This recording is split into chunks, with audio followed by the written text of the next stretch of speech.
baby. What is up, people? What is going on? I see we got people in the chat already. I appreciate y'all being here. This is going to be a very, very special edition of Friday Night Vibe.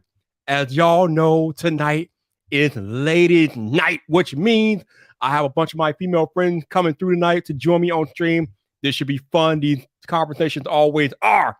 But before we get to all that, let's go ahead and get into the introduction, and then we will see what we got to see.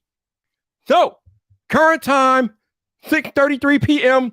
Central Standard Time, which means you are in the right place. You are on the right YouTube channel, baby. Yes. Woo! So, for those of y'all who are new here, or for those of y'all who somehow catch the replay of this live stream, you want to listen to this next part very, very carefully, because for this next part of the live stream, I'm going to need you, the newbie, because the regular people know what's coming. But for the newbies, I'm going to need you to turn your volume down. Because if you don't turn your volume down, I will not be held liable for what your neighbors think about you listening to some loud dude on YouTube. That's on you, not on me. That's on you, not on me. Now that the disclaimer is out of the way, and now that I have warned you to turn your volume down, I can go ahead and I can get into the introduction, and we can get some people up in here, and we can see where the night takes us, because this is probably going to be wild. Woo! All right. Sit back, relax.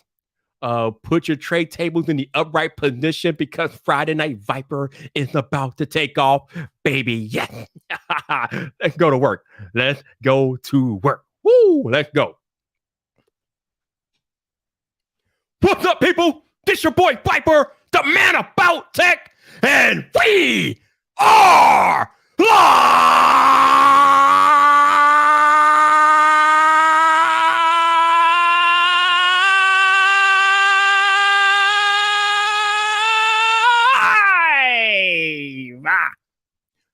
Welcome to Friday Night Fight, baby. Woo!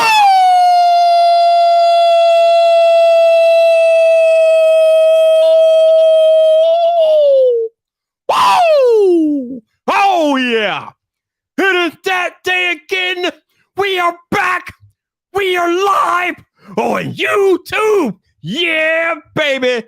Here we go. But before I get started with tonight's festivities, let me see who I got in the chat tonight. First on the link, I see Alex Jackson. What's up, bro? How you doing? We got Tuvo. Oh, what's up, Tuvo? How you doing, man? Good to see you. My enforcer, Janosis, is in the cut. What's up, bro? How you doing? We got Gwendolyn G. Hey, Gwendolyn, how you doing? Appreciate you being here. We got Cool Gamer in the cut. What's up, man? How you doing? Wanderlust Journey. Hello, how are you? How are you? What is going on? We got Adrian Reddick. What's up, Adrian? How you doing, man? Good to see you. Elvira's in the cut. Hell, Elvira, how you doing? And of course, we could not have a ladies' night without my head of security, El Jefe Reviews. And please believe, mods, if anybody gets out of line tonight, you have carte blanche to throw them out. Throw them out. It will not be tolerated. Throw them out of here. They gotta go. We got 504 in the cut. What's up, bro? How you doing? How you doing? We got Urban Fire in the building. What's up, man? How you doing? What's going on with you? Wisdom Empire is here. Hey, Wisdom, how you doing? Shelly is in the building. Shelly saving the day. Hey, Shelly, how you doing? What's going on? Good to see you. So my guest will be here in about a matter of 24 minutes. But what is going on, y'all? How are y'all doing, man? It's been a crazy week in the tech space for Twitter, everything. It's been all sorts of crazy. Oh, we got Jay Stan complaining to me that I woke him up. Man, listen, you knew what you were getting yourself into when you turned on this live stream. Don't blame Viper. I've been doing this for 3 years, bro. You know the procedures. You knew what was coming, all right? I've been here for 3 years. Don't even talk to me about this, waking you up. You know, but you want it to be woke up. You want it to be woke up. Oh, we got Katya. Hey, what's up, Katya? How you doing? Catherine, Katya, what's up? What's going on? Good to see you. Glad that you are here. So, you know, I love technology. I love making content about tech. I love talking to y'all about tech. But you damn tech nerds get on my nerves, man. You hardcore tech nerds get on my nerves. Y'all get on my nerves. So a few days ago, I posted a simple tweet about the battery life that I was experiencing on the iPhone 13 Pro Max, right? Just a simple tweet about how I got like 9 hours into my day and the phone was still over 50%. And the tech nerds lost their mind. They were like, Viper, you should have showed us the usage stats. And then I got several tweets about that. So the next day, I put the usage stats out there. I showed you the usage. And y'all still complaining. Why you didn't show us the 10-day period? That's not great battery life. Blah, blah, blah. My phone do that. I don't give a monkey's nipple. I don't care. Okay? All I was doing was putting my experience out there for people to see. I wasn't saying that it's the greatest thing ever, or at least to me it was, but I wasn't saying that your battery life sucks on your phone. All I was doing was letting you all know my experience about the iPhone 13 and its battery life. But the tech nerds, when it's not their phone, or when they feel threatened because it's not the phone they own, or they're maybe on the Android side and they're hating and all this other crap, they want to get in their feelings. They need an application of preparation. I don't understand this stuff. It was a simple tweet about the battery life. Damn. Yo, I didn't need all that. I didn't need all that commentary. I didn't need all that moo-foo-foo-foo. I didn't need all the drama, okay? I did not need that type of drama about a battery tweet, okay? Maybe if I said Apple smack your mama, maybe I would expect that type of response. But not for putting out a simple tweet about the battery. Damn! Y'all are like I slapped your puppies or something. What the hell, y'all? Damn! Seriously, what is wrong with some of y'all? Y'all get way too into this stuff, and it's just not necessary. Yo, I've said it before, and I'll say it again. When you like what you like, when you find something that you like and works for you, fine, cool. There's nothing wrong with that. That does not mean that you got to come on my Twitter thread and poo-poo me because I'm having good battery life, in my opinion, about my iPhone. Come on, bro. Besides, everybody and their mama knows that the iPhone 13 Max is the battery life champion of 2021. There's no dispute. Did you see the video that Mr. Who's the Boss did when he was testing all those different phone batteries side by side by side? Nobody touched the iPhone 13 Max. Nobody. And it's not just Mr. Who's the Boss. Practically everybody that's had the iPhone 13 Max have made the conclusion that it has the best battery life of any phone, at the very least in 2021. Now, what's going on with 2022? Who knows? It's a new year. We can have another battery champion this year. I don't know. But for 2021, there is no debating, there's no discussing, there's no doubting the fact that the iPhone 13 Pro Max had the best battery, period. But these tech nerds out there acting like I punched their mama in their gut or something. Y'all need a vacation, okay? Y'all need to log off of Twitter, take a break, walk away, go take a cold shower or something. Damn, ain't nobody punch your mama. Stop this trash, bro. Coming on my Twitter tweets with this monkey crap. I'm not having it, yo. I'm not having it. Damn. Man, that will be the last time I post battery stuff on Twitter, yo. I don't need it. I don't want the craziness. I don't want it. Y'all out of line, man. Damn. Man. It's so funny. I got more flack over that tweet than the bold claim I made last year when I said that Xbox could put PlayStation out of business. And gaming people are hardcore, but at least they understood what I was saying. I put out a simple tweet about battery life, and you tech nerds just completely lose your mind. I don't understand, bro. I don't understand. And yes, Catherine, you are absolutely correct. The iPhone 13 Pro, which I also own because I have both of them, that battery life is good as well. Absolutely, no doubt about it. So I don't know what's going on with y'all. I think some of y'all need to get laid, but I'm just saying, some of y'all need to get laid, but I'm just saying, hey, do with that information what you will. I'm just saying, some of y'all need to get laid, but I digress. What else is going on? Bruh, the Elon stuff, though. the Elon stuff, bro. What? I mean, come on, y'all. So Elon put a bid in to buy all of Twitter for $43 billion. And once again, as per usual, the internet lost its collective mind. And I'm just like, bruh, first of all, I don't really think that it's going to go through. I don't think Twitter's going to allow him to buy them, first of all. So all of the hubbub and reaction is going to be much to do about nothing because it's not going to happen, in my opinion. I think a lot of people feel like it's definitely not going to happen. But you got people projecting their insecurities and failures onto Elon Musk. You got people talking about how he should spend his money, this, that, and the other. Listen, man, that man is a billionaire, and he did that working hard and building up to that point. Don't tell that man how to spend his money, okay? That man can do whatever he wants with his money. If he wants to go buy 55,000 McDonald's and rock out, he can do that. It has nothing to do with you. Why do y'all get so concerned about how other people are spending their money?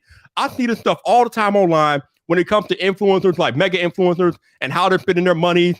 I mean, I'm pretty sure I missed it, but I'm pretty sure there were people that were mad at Logan Paul because he has an expensive Pokemon card around his neck flaunting it. So what? Who cares? What is Logan Paul doing to you? What is Elon Musk doing to you? Who hurt you? I swear some of y'all get so uptight about the most trivial crap. I feel like somebody hurt you. Who hurt you? Bro, calm down. None of these things that these high profile people are doing are going to affect your everyday life. None of it. They're not paying your bills. They're not supplying you with anything. I mean, unless you're a Tesla owner, that's another matter entirely, but still. What these high profile people are doing means nothing to you in the grand scheme of things. So why do you care so much? What do you want to get attention? You want them to notice you or something? What is this, man? Y'all are crazy. Y'all are so consumed with what other people are doing instead of taking that same energy and applying it to your own situations. I promise you, if you take half of this energy that you expend towards other people and apply it to your own life, you will make your situation so much better by going out there and learning some new skills or taking some classes or practicing some new thing that you didn't know before. All that pent up energy and rage you got against Elon and Logan and Jake Paul and who else is out there? I don't know, whoever, all the other mega stars out there. All that pent up energy that y'all got hating on these people or worrying about what they're doing. Take that energy and apply it to your own situation, your own craft, your own skill set. Because I promise you, if you use that energy for your own skill set, you will have a much better station in life, okay? I was working at a job for 6 years that I was making the average medium income for American households, which is like $55,000. I was making $55,000 at my job for 6 years, right? When I walked into that job on day one, my manager told me, because the situation of the job was weird, right? I was a contractor working for another company. When I walked into the job day one, manager said, Viper, unfortunately, there is no mobility in this job. You are a contractor working inside of a different company, so there's no growth path for you. When my manager told me that, I knew that right then and there, I was going to have some type of exit strategy for when I got bored and tired of being in that one spot forever and ever. Amen. So fast forward to 2018, because again, I got that job in 2015. Fast forward to 2018. I lost my mother. Unfortunately, she passed away in 2017. So on the first day of 2018, I decided to start making YouTube videos. I didn't know where it would take me, but I figured that at some point, if I did that for a long enough period of time, it would allow me the avenue to go get a different job or maybe do my own thing. So I did that for 4 years. Actually, I did that for 3 years. I did that for 3 years, and then opportunity came a knocking in 2021. It first started off as a brand deal with vidIQ. I was in Clubhouse providing my YouTube experience to people, and somebody from vidIQ, one of the higher ups within there, they shot me a DM. They like, yo, Viper, we like what you're doing. Would you like to do a brand deal with us where you host rooms for us and we pay you? And they signed me up to a 1-year contract to host rooms in Clubhouse for vidIQ. So I started doing that for the contract. But I was still working my regular 9-to-5 job because, again, at that time, it was just a brand deal. It wasn't me working for that company full time. So 4 months into the brand deal, I'm hosting these rooms every week, providing value, doing this and that, still doing my full-time job, still doing my regular YouTube content. And then I get another email from vidIQ. They're like, we want to have a call with you. Can you connect with us next week, this, that, and the other? Cool. Okay.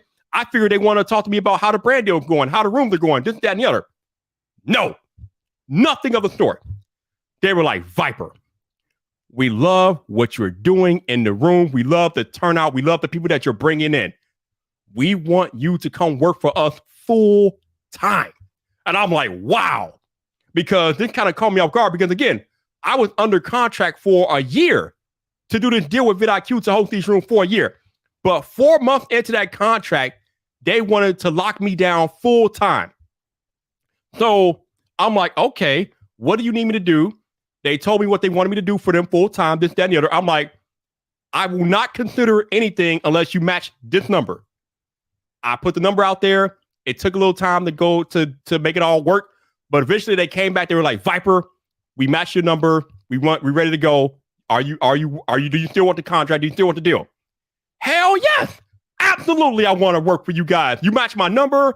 I like you guys in there. I was already using their products anyway. Before I even did the brand deal, I was rocking with them and their products. So of course I want to accept it.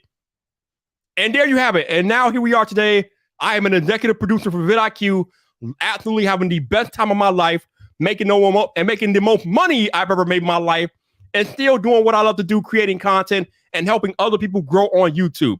All because I spent 3 years putting in the work, building up my reputation, building up my community on YouTube, off of YouTube, and building up that skill set that allowed me to leave my 9-to-5 and move into vidIQ.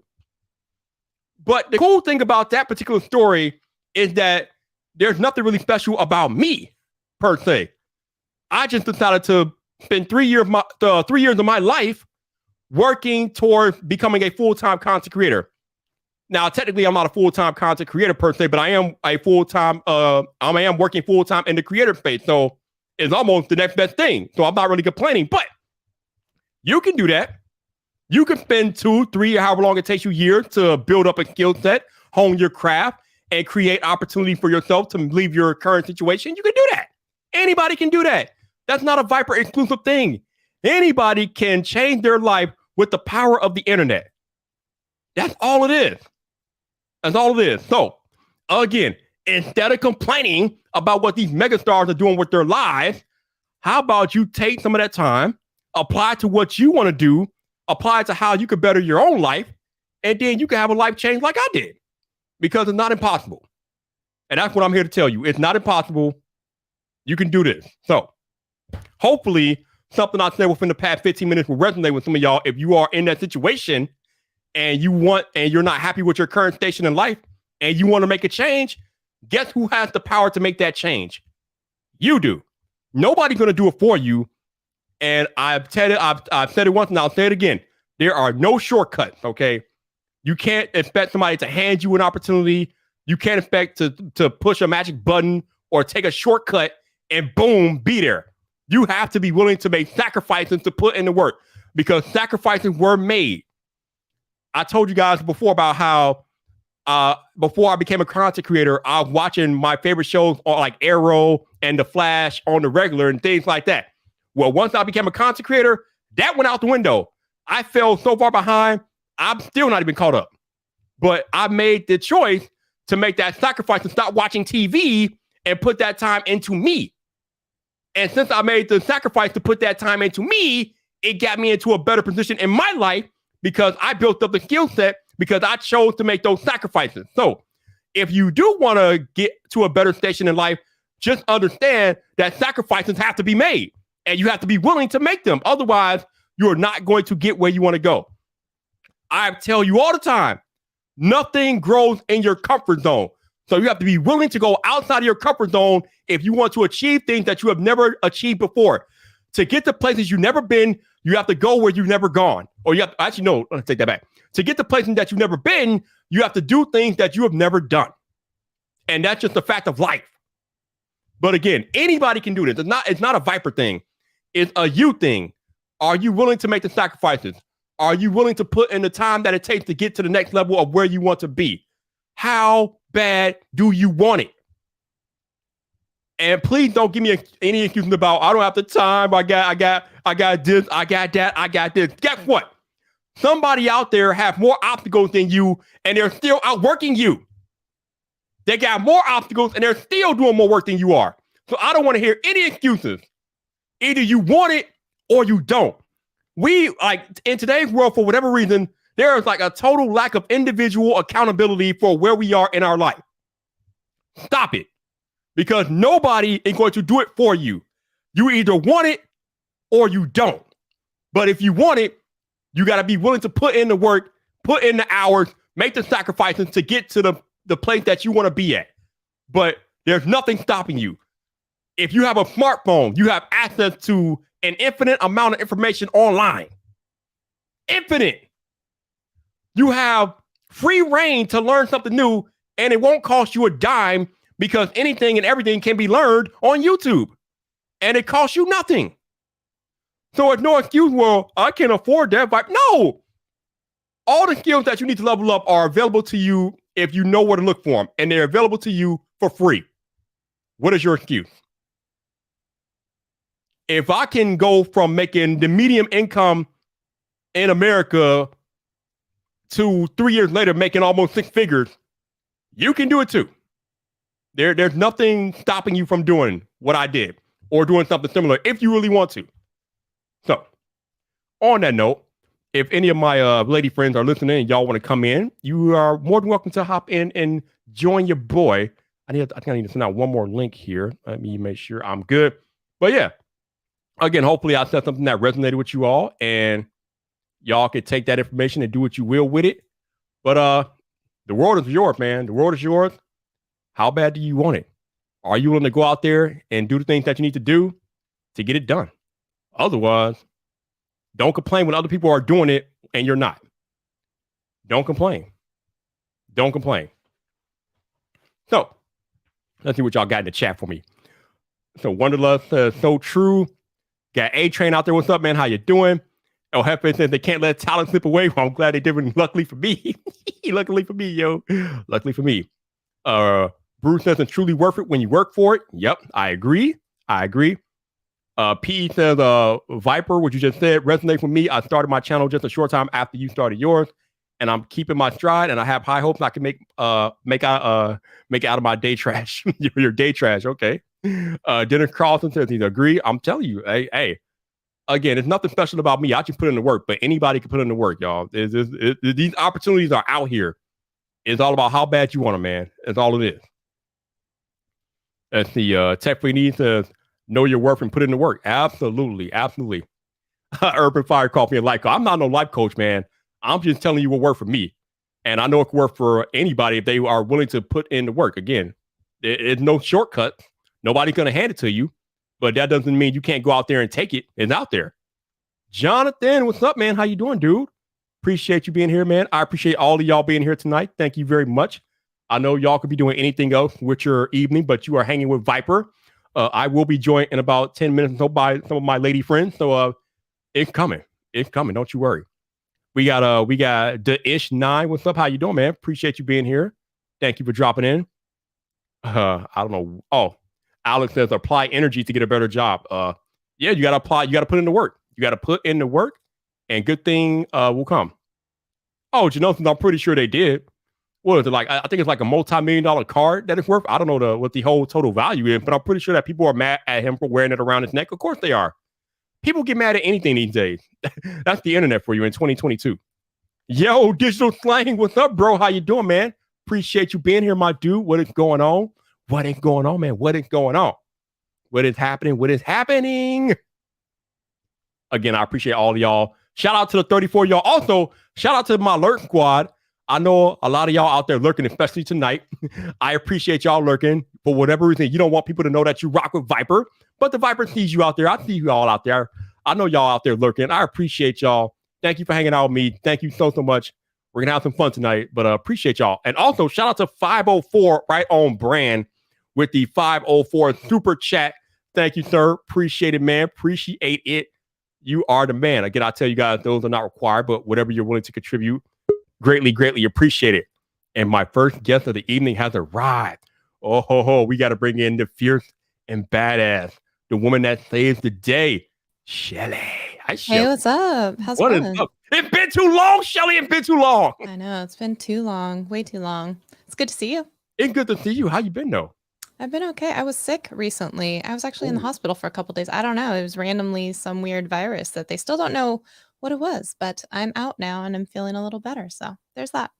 Well, I'm glad you are feeling better. Thank you for taking the time to join us tonight. Thank you. Yeah, absolutely. Hey, everyone out there. How's it going? Happy Friday. It is Friday, and for some of us, or for some people, it's a long weekend. Not for me. Friday. Some people, it's a long weekend. Not for me though, but for some people, it is a long weekend. So shout out Mhm. to all y'all that got the long weekend. I don't, but shout out to all of y'all. Yeah. Uh-oh, they're starting to come in now. We have another guest here. I gotta bring in the amazing one herself, Miss Shannon Vlogs. Hi, Oh, Shannon. hell yeah. Hello. My epic transition. Yes. You're That was epic. so good, right? Yes. The reveal. Oh, I need to Yeah. change her I'm glad voice. you're feeling better, Thank you. by the way. Yeah. It's awful that they don't know what it was. Yeah, I got so many tests run. It was really not fun because I haven't actually ever like been overnight in a hospital. It's awful. It's like the worst. Like you cannot sleep there. Like they're constantly coming in and taking your vitals, and there's noises happening everywhere, and it's not that comfortable, and like you're in one of those weird gown things. So it's not a good time. It's not a good Yeah. time. The only time I've stayed overnight was when I had my baby. Maybe that's Ah, a good reason. all right, y'all. They are They make sure you're like the stitches are fine. Ooh, Yeah. right. Yeah.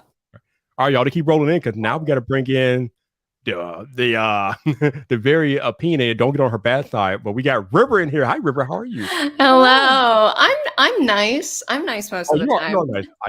But I've seen your TikTok, so I know better. I know better. Okay, the TikToks is where it's just a different vibe. It's just a different vibe. I'm here for it. I'm here for it. How you doing though? How you doing? I'm doing really good. I've had quite the day. Ooh. It started with a neighbor getting some sort of tree service done. Oh, I saw that. Yeah. Yeah. And then so I was like, I gotta leave the house. It's too noisy. It's shaking the whole building. How I don't know. And then when I went to go get in my car, turns out I left the window cracked open just enough that a wasp had gotten inside. Ooh. Yeah. So I had to chase the sucker out of there, and that was it was a fun start to my day. That is crazy. Well, hopefully your day got better, and I'm glad that you are here. So thank you for making the time tonight. Yeah. Shelly, the people want to know what you're drinking tonight. Oh, I just put it in the chat. It's the Tazo Awake English Breakfast Tea. Wow, that is an interesting exotic name. No, it's just the No, Starbucks, you know. Yeah. Wait, what? That's Starbucks, really? Wow. Okay. Starbucks owns Tazo. You should know that. Oh yeah. So Wait, it's just the English breakfast tea. Yep. Wait, Shannon, what are you drinking? I'm drinking the Earl Grayer. It's I forget who it's by, but it's called Earl Grayer. Are you a London Fog lover? I do like the London Fogs. I just don't have them that often because like the calories. All the extra. Yeah. No. Yeah. Do you want to know something that I tell people about Earl Grey tea? Because I love Earl Grey.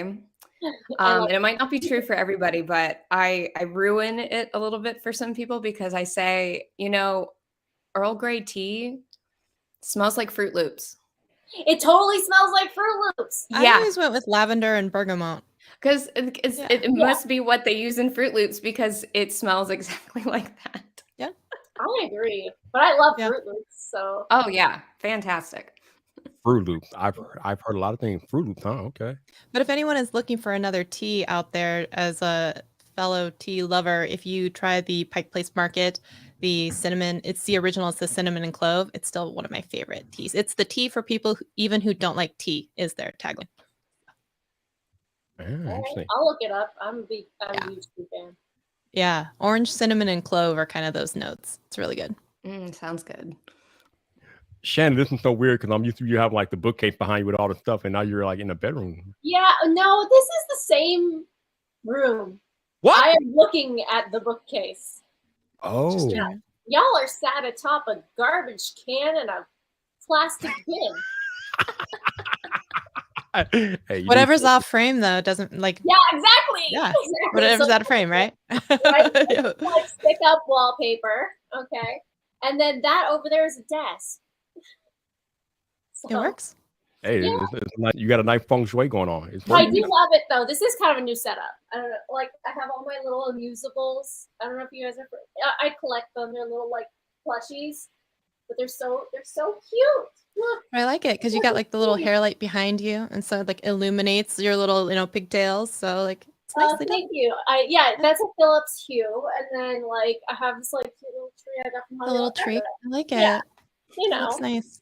I liked it. So yeah, this is the newish setup, and I'm really into it. So I still have the bookcase, and it'll still be in, you'll still see it from time to time. But I want to film here because it's so, I don't know, I just feel inspired. I feel like It's I'm really colorful.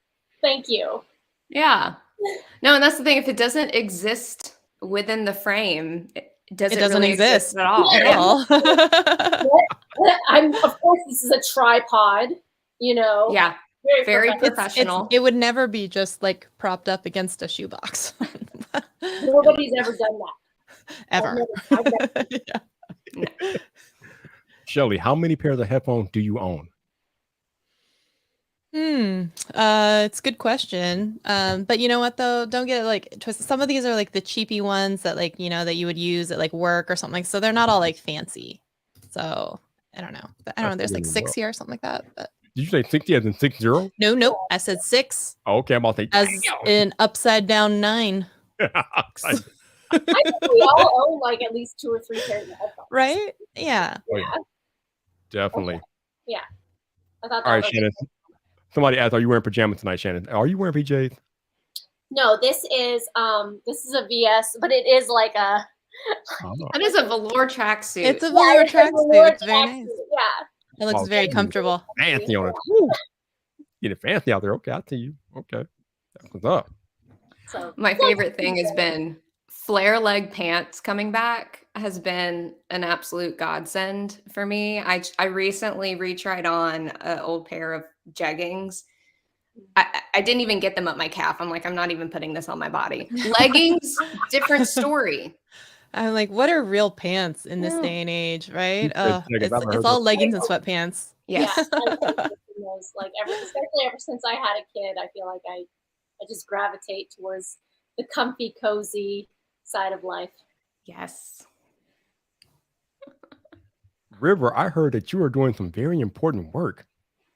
Oh. I don't know if this is supposed to be public or not, but you are working on a book for one of our friends, I hear. Oh yeah. Well, Roberto is allowed to say whatever he wants to say because it's his project. But yeah, no, we had a really good conversation one day, and because all the times we've joined in together in coffee talk, I love the discourse that unfolds even when it gets super spicy sometimes. But we had a really great conversation one day, I think after coffee talk had ended, and we just talked about all the things we can ramble on for forever. And I talked a little bit more about one of the things that I do, because I do 80 million different things, it feels like, but I work in publishing, and I've worked with authors privately and with the publishing house, and I've been a writing coach and an editor. And this is actually might be funny story. So back when I was still editing, there was a book I was working on with an author by the name of Ramon Ray, and he does Smart Hustle, and he's got a great personality, and I think he does Breakfast of Champions on Clubhouse. And he had a book that we were working on, The Celebrity CEO, and I was editing it for him. And he kept mentioning this guy, Roberto Blake, in there. And he mentions like other people throughout the book, but he kept mentioning this guy. And I was like, I'm going to look him up because I've never heard of him before. And this was like 2018, maybe 2019. And like, it was a little bit ago. And then, years passed, whatever. And then like I get on Clubhouse and I'm like, oh, this Roberto Blake guy is on here. Oh, there's all these other people. And then I just kind of joined in. And that's how I like kind of met everybody through that. And you, Viper, through that was just kind of this long list of mutual connections until we finally got together. So that is awesome. Well, you all, the hits don't keep on coming. We got 2 more people in the back I got to bring in first. I got to bring out my friend who is a journalist extraordinaire and awesome gamer. We got to bring in my hot mama. Hello, Nira. How are you? Hi. the full turn. Oh my God, that's great. How you doing? I'm good. I don't really know what I'm doing. I've never done this before, so I probably look like an idiot. No, you don't. You look gorgeous. You look great. Thank you. There's my nice so vacuum cleaner in the background and some Nerf guns. So why not? There's a hoverboard. There you You go. guys have these beautiful back screens and stuff, and I'm like, Oh, this Yours is a is just Shein considered light. lifestyle. It's a lifestyle background, and it's one of those get you Yeah, a it's woman that can cool. do both type things, right? I like it. It's Yeah, beautiful. yeah. Yeah. All It's right, y'all. lovely to meet you all. You Yeah, I too. appreciate you making time. Thank you. Also, we got to bring in our one of our rising creator friends who is following us and supports us on Clubhouse. I got to bring in Miss Annette. Hi, Annette. How are you? Hi. Hey. Hi, ladies. Glad to be Hello. here. Hello. See you again. Yeah. Appreciate you making time, Annette. Thank you. Excited to be here. I don't know if I put my microphone on. Can you hear it? Yes. Or- Yeah, yeah, yeah, yeah. You were fine. Oh yeah. Yeah, Okay. you're live. You're live. You are All definitely right. Okay, I'm live. It's all good. So, what y'all got going on this weekend? Any big plans for you all, ladies? What's happening? Not everybody. Not everybody. Well, Wants. actually, my dance team is performing at the Washington State Spring Fair tomorrow, so I'll be doing that. Nice, nice. You've been dancing for a long time, right? You've been a dancer for a while, right? Yeah, I mean, when I grew up, I did a lot of gymnastics and dancing because they make you to keep you well-rounded. And then I did, in high school, I did some cheerleading, and then college it was dance team and cheerleading. Then after college, I did a couple of like minor league, like XFL or CBA type of cheerleading type dance type teams. But then after that, there's not really a lot of places that you can perform. So I actually joined it's a country line dancing, but with dance performance flair. So if you're ever interested in that, take a look. It's under Boot Boogie Babes, and so it's not your mama's line dancing. I'll tell you that. So we do, yeah, lots of flair. So yeah, we have a performance tomorrow. Put that in the chat, ma'am, because I am I'm in looking it up Appalachia. right now. Yeah, like I'm in Appalachia, so I understand line dancing and square dancing. Like that was in our gym class. Yeah. So This is not please- that. This is so our instructor, like our head coach, she used to teach ballroom, so it's a lot of salsa Latin infused style along with like some jazz, but yeah, check it out. Boot Boogie Babes. It's awesome. I saw you on Instagram. I saw your little video there. Oh, That was good. That was pretty good. Oh, thank you. Thank you.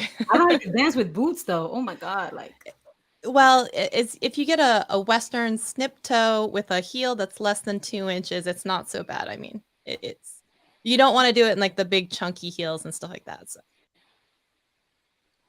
yeah, Boot Boogie Babes, check it out. Boogie Babe, that's quite the name. Nice. I'm gonna do it right now. Yeah. Anybody else got any big plans for the weekend? Binge watching some shows I've been saving for couch potato time. Like Ooh. I haven't watched the new episode of Moon Knight yet, so I need Me either. zero Not yet. spoilers. Yeah. None of that. I started making a list, and I started putting Grey's Anatomy on there, and I'm like, they're off this week. It's on hiatus this week, so took that off. But I am going to problematically watch The Ultimatum on Netflix because I need to. Please I've do it. never heard of either of these, so I'm gonna. Please Oh. do it. Oh my gosh, because I watched all of Love is Blind. My best friend and I watched season 2 together. And then at the end, they showed the promo for The Ultimatum. And I'm like, we have to watch this. Greg and I watched that. Greg was like, because he knows I like trash. I like trash TV with substance. Right. Because It's there That's are an something to reflect oxymoron on. right there.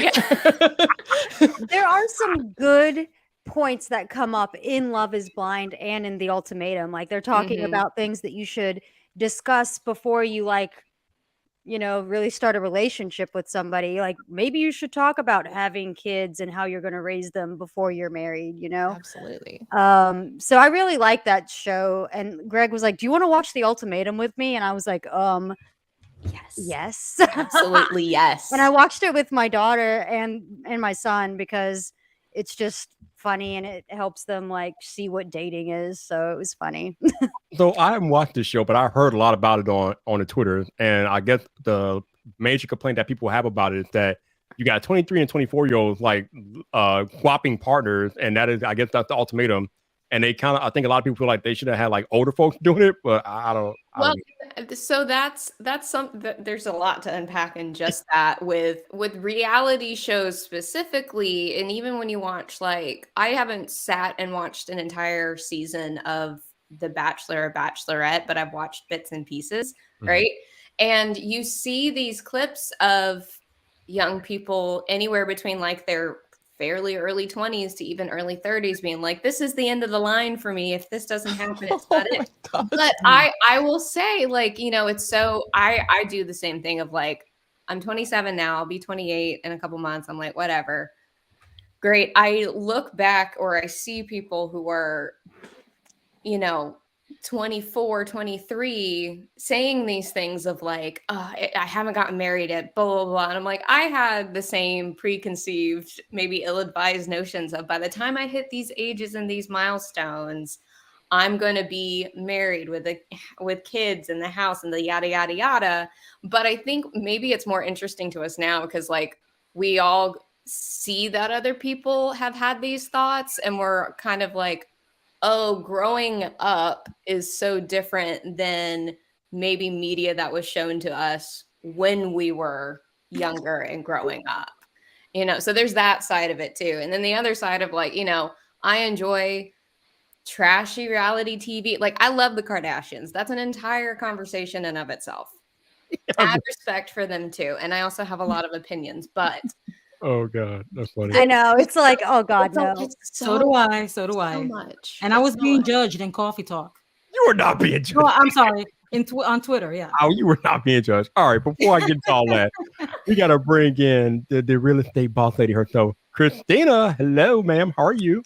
Yo, what's up? What's up? And, I don't share the love of the Kardashians like the and that's okay. That's completely understandable, ma'am. There's something for everybody. Yeah, no, absolutely, 100%. I mean, I respect the fact that they've made a hell of a business. That's for sure. You know, like, and like, and it is like people say, oh, she only did it because she was, because she the movie, blah blah blah. No, I mean, she's done a lot. So, you know, anyway. At the end of the day, they have more money than we do. So, well, I mean, and a lot of drive, you know, like she could rest on her laurels, you know, but she's still raking in lots and lots and lots of cash. Good on her. That is the one thing I will say, even though I don't watch any of their stuff, like the fact that she probably doesn't have to work another day in her life, but she continues to work. Kudos to her and the family. Yeah, they're doing it out there. Because I don't know if I'd be doing it. I probably just tuck away in the sunset and be like, "Bye, suckers." I've made that cash. I can go live in the. I'm gonna go Belize bathe in the rest now. Yeah, I can go rest in Belize and go search for my diamond in the ocean. I'm good. There are people dying, Christina. Yes, I know, Shelly. I know. That was such a great quote.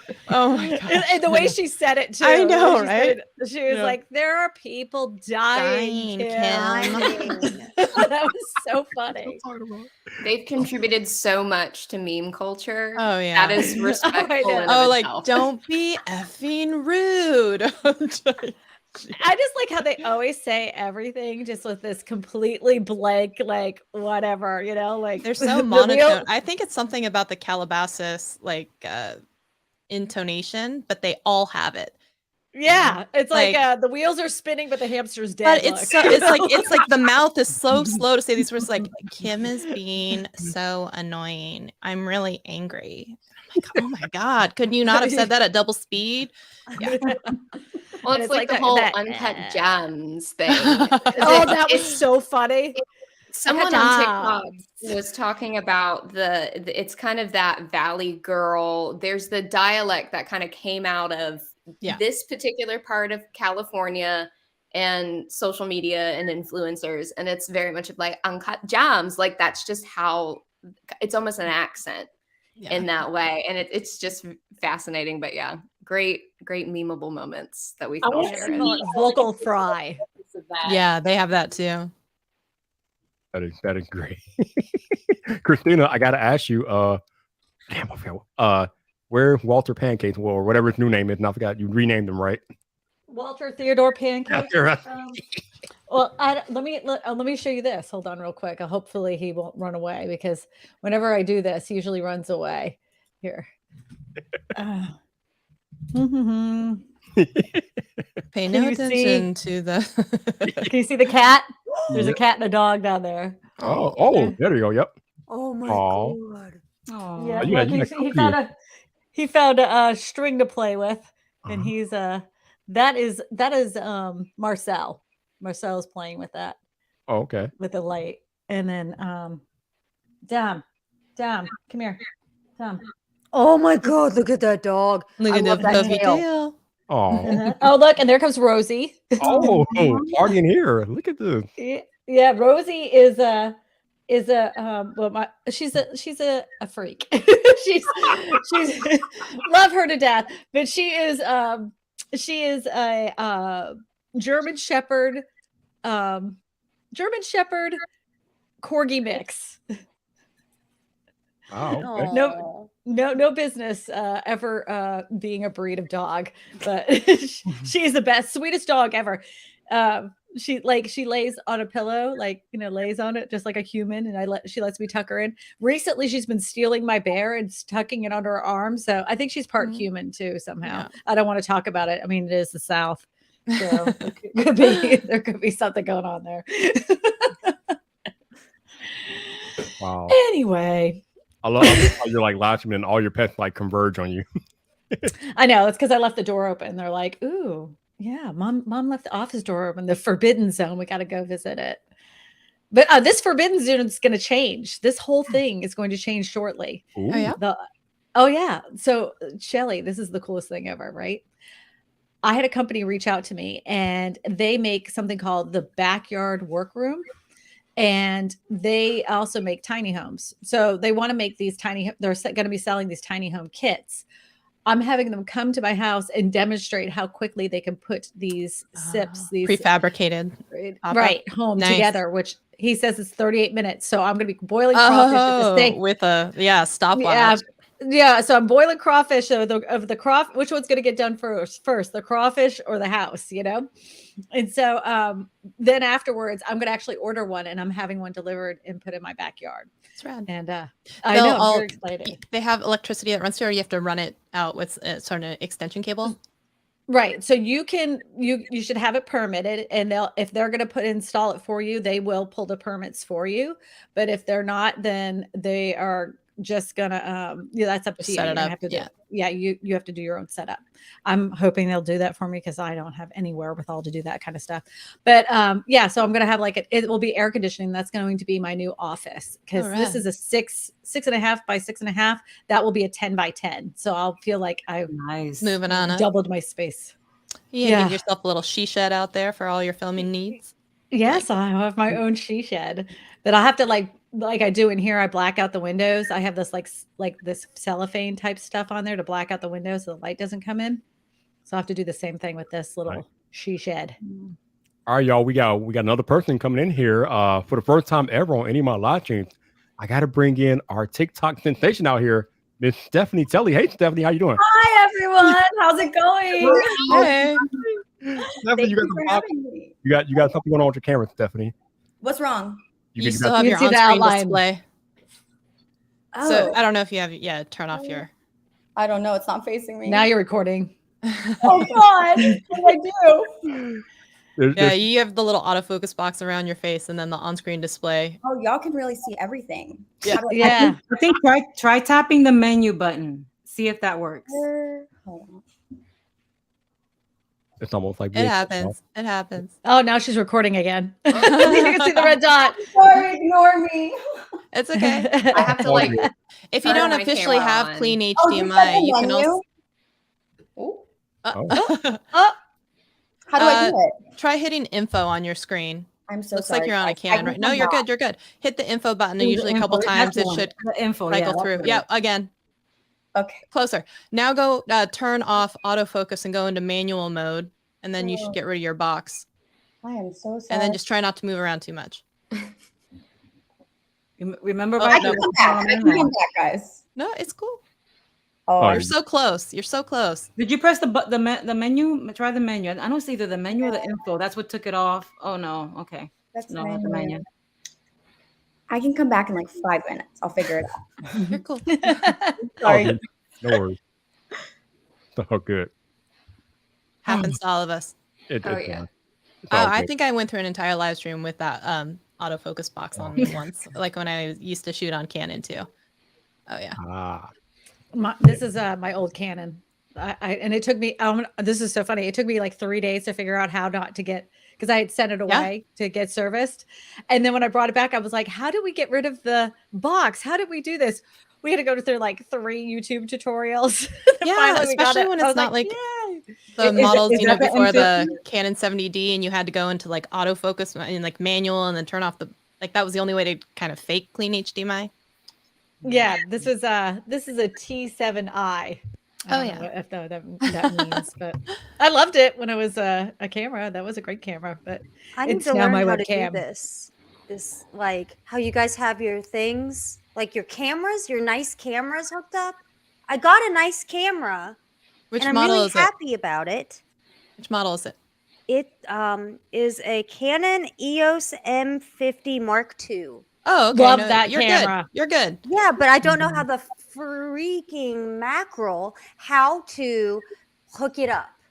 You got It's 2 a options. Oh, go ahead. cable. It's a cable, and also I would recommend, because I didn't know this for a really long time, and maybe I was just ignorant until someone pointed out to me. I'm using a Lumix G7 of all things. That's what I used to use too. I love it. I have 2. I inherited another one, same model, so this stays up here for all my Zoom meetings. But I kept just using the battery and did not realize for the longest No time dummy that you battery? can buy a battery adapter. No dummy battery. Oh no! Not only that, Oh. I will say the G7 or like it has the worst That's what happened to autofocus. me. I used to have I got a remote on a little cable, and I would have to press it, and people would have to yell at me in my live stream and be like, "You're out of focus again." I'd have to like do it for the autofocus. I have it on manual, but when the display's still on, because I warm this up like 10 minutes before I get on anything, and I'll stand here like this with my hand and like hit the screen. And if I move too far out of focus, whatever. Like, River, where are you located? I'm in the Florida Panhandle. If you want, I still Papa have would say my lower I still have my Alabama. remote autofocus thing. I'll send it to you if you want it. Do it. Yeah, yeah. So hit me up Yeah. later with some info, and I'll mail it out to you. I still have it because I don't have the camera Awesome. anymore, but I still have that remote. No, that's the one thing I haven't been able to find is a remote. I was gonna say for this. the autofocus on that camera is what made me actually like finally switch, and I ended up switching to Sony. But for Mama, for you have 2 options. You can use the USB cable that will go in, but it will usually be a lower resolution than if you get a capture card. So the capture card is like the little USB stick that has the HDMI cable. Yeah, like that Annie's holding up. That's an off-brand one. You want Pull it the up again, Cam Link. Annie. Pull it up again. Well, here's the thing. I have the I kettle bought version. 4 of them. I bought 4 of them, and only like one of them works half the time. So it Oh, was just man. I might as well have just I just bought the extra Cam Link one. But yeah, you'll plug your cable then into that capture card, and then you'll be able to do higher than the 720p from the Canon EOS utility. So do I use 2? I'm so sorry for asking these really, really dumb questions, everyone, but I You're am good. very new and very dumb. You're not dumb. You just haven't learned no. it yet. You haven't learned it You be yet. nice to yourself. Oh Be no. nice. Well, so do you use 2 different capture cards for No, like just when one. you're streaming? one. Because I Just use a cap. one per camera. Unless you Mhm. have something like an A10 mini or a switcher or something, you're going to be able to like Okay. finagle with. Usually one per camera. So you use one with your Canon M50, unless you're going to go just USB cable in with EOS utility, but you will have lower resolution with that. So if you want the Okay, highest cool. resolution, then you're going to want the capture card and the micro HDMI to HDMI cable. Okay, cool. Yeah. I understood that. Bro, this is so funny that Vipe is the one that helped me figure out how to hook up my first stream station last year when I started in July. And I was like, remember I messaged you and I was like, these cords. And you were like, yeah, they go into different things. And he like he talked me through it and I eventually got it.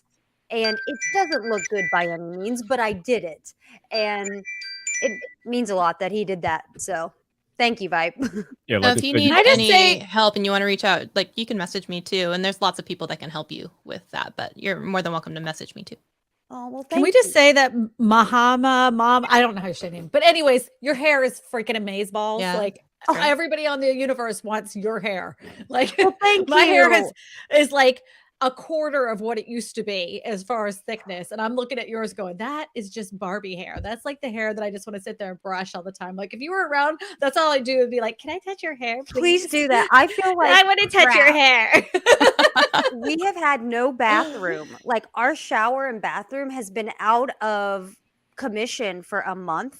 So I've been bathing in my sink, like my kids, and it's just we are just straight hillbillies over here now. We're like all bathing in the sink because it's going to be like a whole Reno thing. So thank you for that compliment because I was seriously nervous about coming on here. I was like, I'm gonna look so bad. No, you don't. You look great. Nah. Thank you. no, you're fine. Like And I'll have to nobody's say, like taking score on like, well, you know, the thing is her hair like terrible. I'm not even sure she washed it today. Not anybody's well, doing yeah. that. I mean, truly, yeah. Like there are people dying here. People dying and my hot mama can't wash her hair. y'all crazy in the chat. Yo, Viper is fine hairless. Thank you very much. I will keep my bald head. Okay. I'll I have half a bald head. I did. You Oh, can look, do I have a this, star. Oh See? yeah. Speaking of bald heads, I don't know if any of you ever used to watch Smallville. No. I have not. Okay, River. I have. I was like, yes. So just FYI, there's a podcast now, video podcast out from the gentleman that used to play Lex Luthor on that show, Michael Rosenbaum. Yes. And his podcast is called Inside of You. And he interviews tons of people from kind of like the Marvel / MCU, all the whole universe. And it's really, really great and interesting to listen to it. But he said one of the reasons that he stopped doing Smallville after 7 seasons is because he just got tired of shaving his head every day. Yeah, because it wasn't just shaved; it was like bald. Like I It don't was know bald. if Did they he have to like waxed him. blade? Yeah, Like- yeah. Yeah. So, and he was That amazing. He hurt. was the best person on that show. But I've really enjoyed his podcast. So if you're looking for another one to add to your arsenal, that's a good one. Yeah, I've seen clips of it, and you know who else? Who I don't know if this is even the demographic, but who else I know now has a podcast, because I've seen clips of it on TikTok. Is what's her name? The chick who played Kim Possible, who did the voice of Kim Possible, Christy. Oh yeah. Romano. Yeah. Thank you. She's had Allison Stone on there, and I've been seeing clips of them and all this other stuff. I'm like, I gotta listen to that podcast because they talk a lot about like Disney kid culture Mm. and being like a Disney child star and all the craziness and stuff. And so it's out there. I don't know what it's called, but I know it's been coming up on my For You page, reminding me I need to go find this thing and listen to it. I also saw All the right, girls from One Tree Hill also started a podcast. Everybody has a podcast, you think. Yeah. Although, speaking of podcasts and whatnot, we have another guest here who has their own podcast, and she's doing all of the things. We got to bring in Miss Project the 9 to 5 herself, Romina. Hi, Romina. Hey. You got to get on mute, though. I'm going to need you to unmute, Romina. I'm chewing. I made cookies tonight. Mm. Wait. What kind of cookie? Check It's this out. rude not to share with the class. Oh my god. those Oh, look good. see. Oh, man. See, that's what's up right there. Those look good. Eat it. Oh, I'm eating it. I'm eating yeah. it, all right. I will die on the biting hill that into chocolate it. chip cookies, especially warm ones from the oven, like a little bit soft. It's the best cookie there is. The classic. It's a good one. We got- Another yeah. Oh, dog. doggies. Oh, All 3 dogs now. They're protecting me. This Oh, is wow. it, They got man. you on You're their guard. pack leader. You're on Cute. guard. Yep. Oh, wow. Are you home alone, Yeah. Christina? No, I don't know where the other 2 are. I don't know where the other 2 are. When you have could dogs, you're be- never alone. No. That's why I need the little house in the backyard, because they like a rat could fart in the wind 3 miles away and then they just start barking. You know, it just drives me crazy. They really the cats don't bother me because they, you know, what's the worst they can do is, you know, meow, and like if they're hungry they get kind of chatty, but they're not loud. The dogs will, like, you're in the middle of something and they won't stop, man. They just like once one starts, it's like it's like a train, and once you get them to stop, God forbid there's another sound that's happened, because then it starts all over again. It's work. Oh, love them, do, but they are loud, and they only bark during the day. Like at night, anybody could break into this house, and they're like, "We're sleeping, man. We're not gonna bark now. We've been protecting the house all day long, you know." All right, Yeah. Jonathan, to answer your question about the cookies that I've been reading about on Twitter, if you go out here to LeGaryBakery.com, this is what you see. They got 4 different types. They got chocolate chip galore here. They got chocolate chip and walnut. They got double chocolate chip, and they actually have vegan chocolate chip as well. If you're looking for new cookies, though, have you ever tried Halvesies? I have not. Oh, they're out of New York, and they're basically huge, giant-ass cookies that they cut in half, and so that's why they're called Halvesies, because the story is they took these cookies to a party, and they were like, oh my God, they're too big, cut them in half, and then people still gobbled them up, but now they sell them in halves, but they have the best flavors, and they sell out all the time, so you order them, you get them sent, but my favorite was around Christmas time, where they had it was a peppermint chocolate Oreo stuffed, like chocolate chip. It was the best cookie. They're so good. So, check them out. So Is it a crumble? Halvesies. Oh my God. We just got a crumble near us. Oh, yeah. What are these things? I am deceased. And I know there's other cookies out there, but we live in a smallish area. We don't get a lot of stuff. We just had an Aldi open up 30 minutes away. Oh, you're bigger than we are. Yeah, we don't have. We're getting ours. We're getting our Aldis. It's like the big thing. It's the big news story here. So we're getting it. I'm very excited. Yeah, that and the crumble cookie, like very big got deals. that too. Yeah. Yeah, crumble's a big deal here too. Sometimes those cookies I think they're overblown. And $5 a freaking cookie's stupid. Is there a cookie shop called Crumble? Yeah. So to answer your question, Jonathan, these are the ones that I just recently ordered, the chocolate chip galore. So you get 4 of these big ass cookies, and they're huge. They're big AF, and they're $15 for the 4-pack. But the shipping is a monster because they come all the way from California. So depending on where you are, shipping might be yeah, but they are worth it, man. They are lovely and delicious. Then maybe you need to check I'm out just like Halvesies. staring at those cookies so bad. Can you bring them back? Give me that link. Gotta get that link. Crumble has a Girl Scout cookie. That is like just like the Thin Mint. That thing is a bomb diggity bomb. That is a good cookie. And they have one out this week. It's called Carrot Cake. I want to go up there and get it. I want to try the lemon drop this week. I think it's this week. Yes. It looks like a lemon custard on the top. I love it. That looks very so good. scrumptious. I will say we did a box last week, I think, whenever they had the waffle cookie. That one was good. It was amazing. That one was good. Like we split it, me and my boyfriend, like split it down the middle and then in quarter, because I've been cutting them in quarters like I think most people do. But we ate our entire halves done, and I was like so tempted to go get another one, but I'm like, maybe it is a luxury. It's a luxury. What taste is? I don't know what that is, Doc. Oh, and there's insomnia cookies. Have you ever tried those? Those are good too. Yeah, those are great. We don't have them around here, but I do. Insomnia cookies is what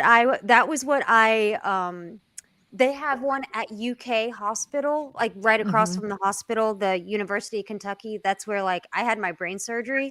So after my brain surgery, I was like, if I make it out of this, I'm going to Insomnia Cookies and getting like 24 cookies because I'm not going to care. Like that, it was just pretty much like, if I'm going to make it through brain surgery, I'm going to make myself eat 1,000 cookies. You deserve the cookies. Damn right. Yeah, I totally did it. I got like a bazillion cookies and I brought them back and I ate them all. Good. Oh, amen. You got to win. Yeah. Good job, Stephanie. Good job. Yeah. Good now? Yeah. Beautiful. Oh, I Yeah. see. You did it. Nano You leaf did in the it. back. You did it. Yeah. Talking about. I'm so sorry, guys. Don't apologize. I'm only I could knows. No, don't. It happens a lot. I like your nano leaves. Oh, thank you.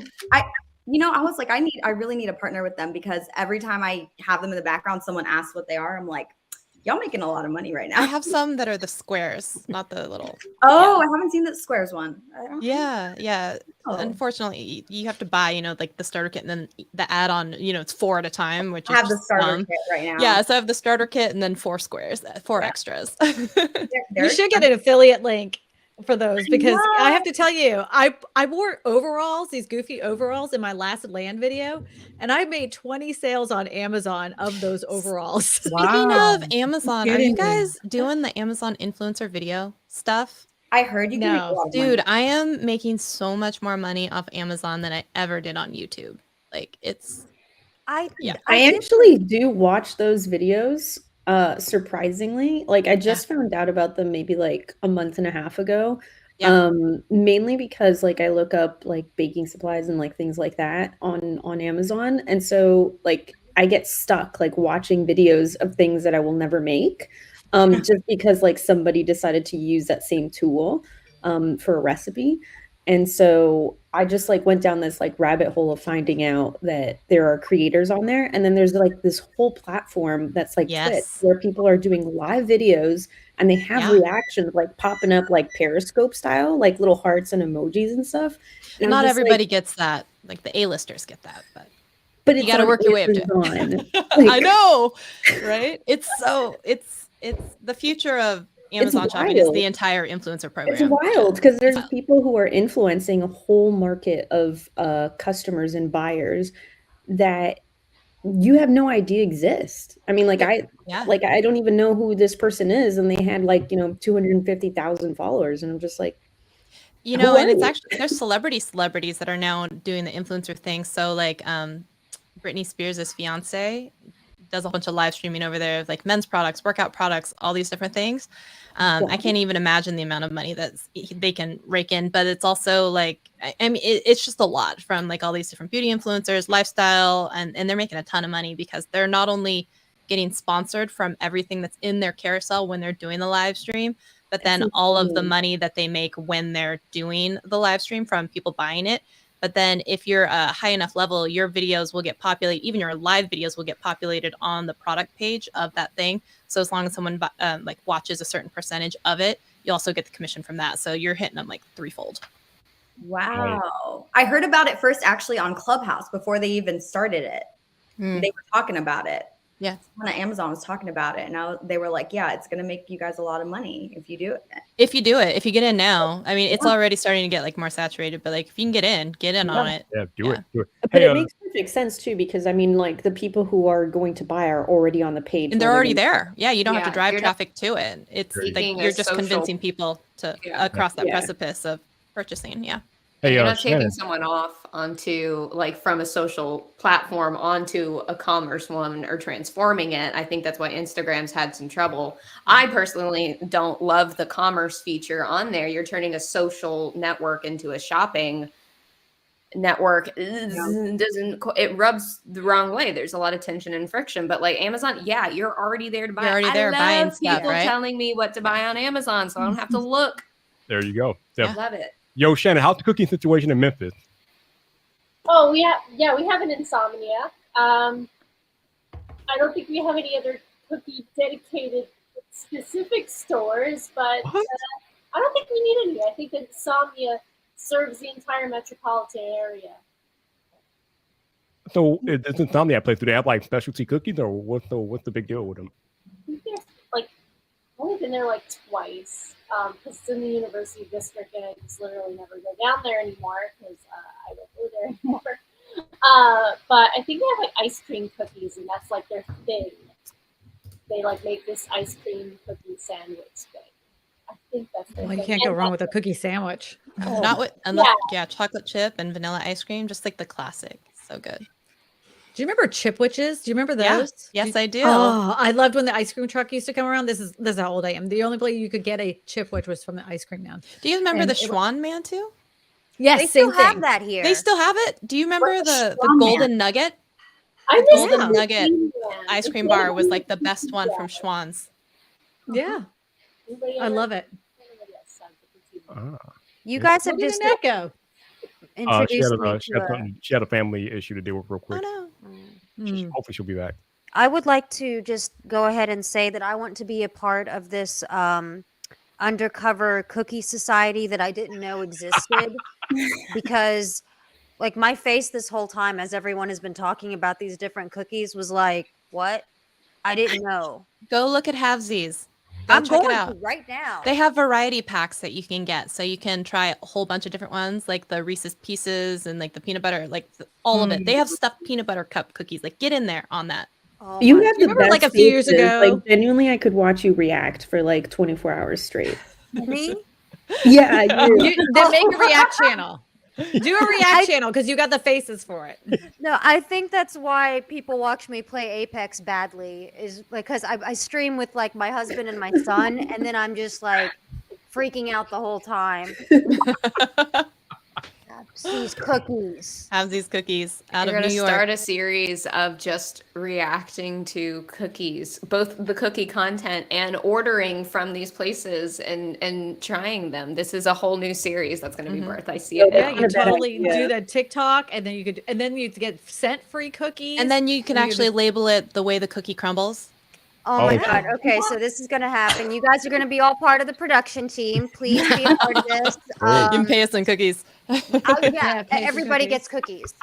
And Totally down to do quality control. Mhm. yeah. and then you can do like you can follow other people's dupe recipes for these specific cookies and say if they taste exactly the same.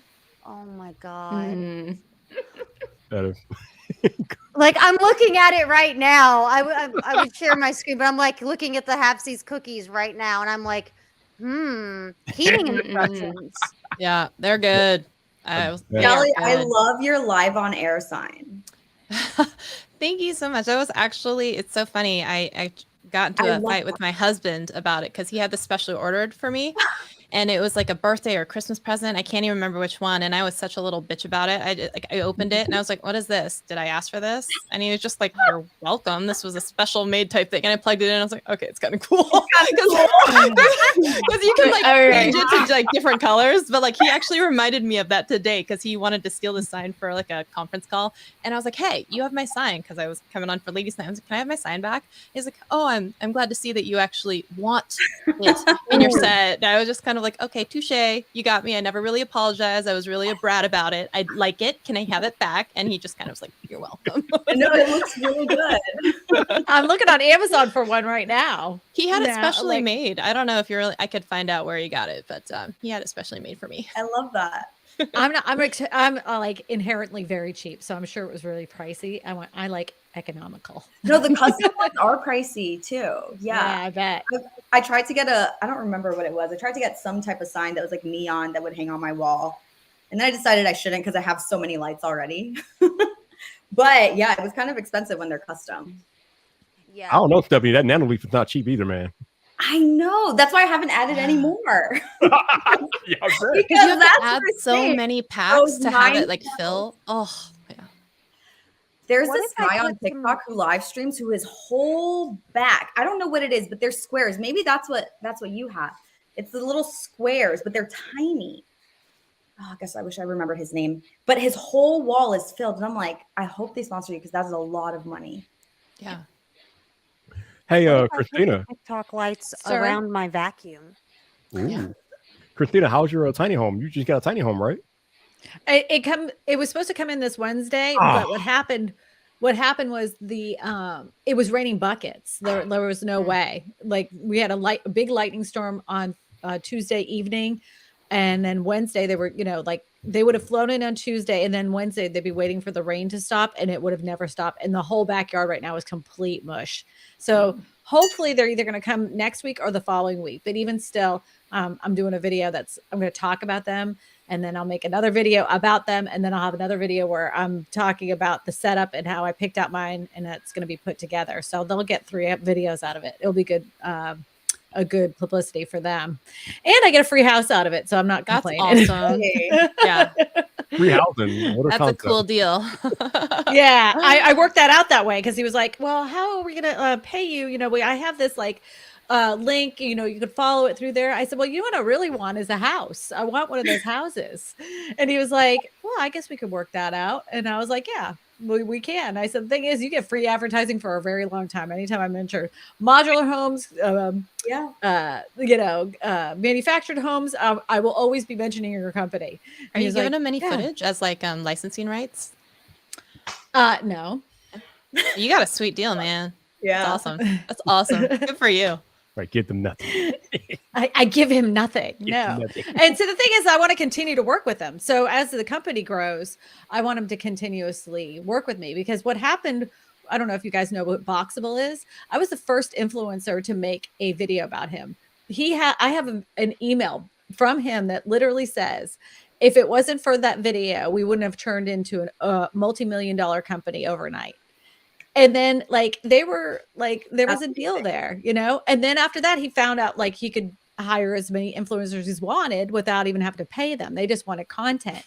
So then I kind of put on the back burner. Well, just recently he reached out again, because they don't get as nearly as many views as as the videos did on my channel. Have you guys seen that that Instagram? It's like an Instagram page that tells you what each brand is paying. It's kind of like Glassdoor, but for influencers. Have you guys seen that? No. Which one is that? It's called FYPM. Can I curse here? Yes. Fuck you, pay me. Oh, it's fuck you, pay me. Yeah. That's what it stands for. But it's FYPM, and it's on Instagram. And then they have like a website, and you have to log in, and it shows you like other influencers submit what they got paid for, how many followers they have, and like what they got paid for what brands. I'm That is glad the weirdest name that ever. people are doing that, because honestly, I'm all for paid transparency and I sharing with know. others. It's amazing. Mhm. Hey, Hi. man, everything okay on that?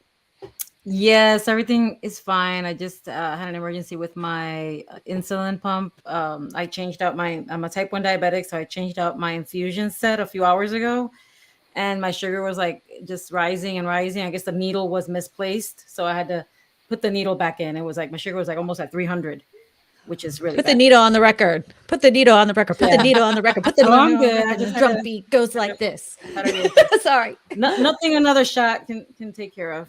Cheers. Cheers. It looks Cheers I to thought whatever's in your diabetes cup. and alcohol was a Here we go. no-no. I thought I was No. always told Not blue. alcohol, diabetic, no.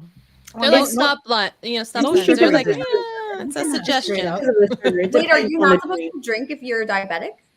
I've It depends on always the been drink told that. because of the amount I of think it sugar. depends on what you put in it as your mixer. Like Exactly. no juices and stuff. No juices. It always has sugar. They always have sugar. That's why my drink of choice is, Hennessy. Hey. Or she out there living her best life. That was up.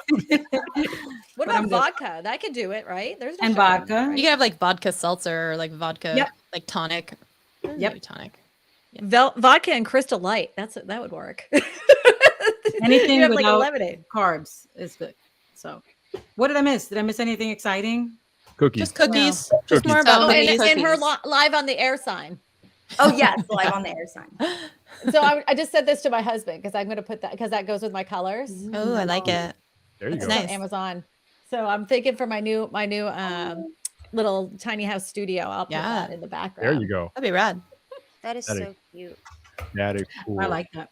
I might even do like a fake brick background, but I'm not Mm. sure because isn't brick kind of played out now? Isn't that done? Is brick done? Brick Is is it never done. background? I think it's cute. I think if you like it, I like it. Maybe if it's like a red wash or a lighter wash brick, because I hear a lot Yeah. of differing opinions on do you paint like painted brick versus the natural, and if it's like a dark red or a lighter stone, like I don't. There's a lot. All I do know is, according to I don't know if it's a Gen Z thing, gray as a neutral is supposed to be out, and I'm like, I don't know. My audience like, is old. They it's love hard. gray. cool. I think I it's don't more care. of like the cool tones because I see so many more like warm tones and earthy tones. Like I don't know. I'm just like do Oh, yeah, whatever I you get like. that. Yeah. Yeah. So. Shannon, just don't like your brown. background. I love Shannon's background. Is that like your YouTube studio filming? For now, yes. Well, this is my newish one. I used to have like So a little cute. place. I don't know if you remember that one, but yeah, I just set this one up recently. So yeah. Very nice. It's gorgeous. Yeah, Shannon getting fancy out here on us. Mm-hmm. Oh. Hey, Stephanie, did your Padres win last night? Did my what? Did your Padres win last night? You We were at the game, right? crushed it. Padres crushed it. I'm pretty sure when I left, we were winning and they hadn't even. Why you left before the game was over with? Okay, you know why? You know why I left? Because I went to get a drink and they're like, "Oh, we stopped selling beer at the end of the 7th inning." Oh, of course. That's like standard. That's I didn't know standard. that. They stopped selling beer at like the end of the third quarter in NFL too. You got to give people a quarter to sober up. I would have gone and prepared myself and grabbed like 3 beers. You know what I mean? And I was like, what? I didn't know this. But when I left, we were winning. So I'm pretty sure. And then we ended up at a bar. The bar was fun. Oh my gosh, you guys. This is going to be a TikTok video because I cannot believe that this happened. I was at the bar. This girl had walked up to me like a month ago and at the same bar. And she's like, "That's my boyfriend." And I was like, "Who? Like, what are you talking about?" Who? You know what she was talking about? The bartender who I got a beer from. She was upset that I got a beer from the bartender. What is wrong with girls, man?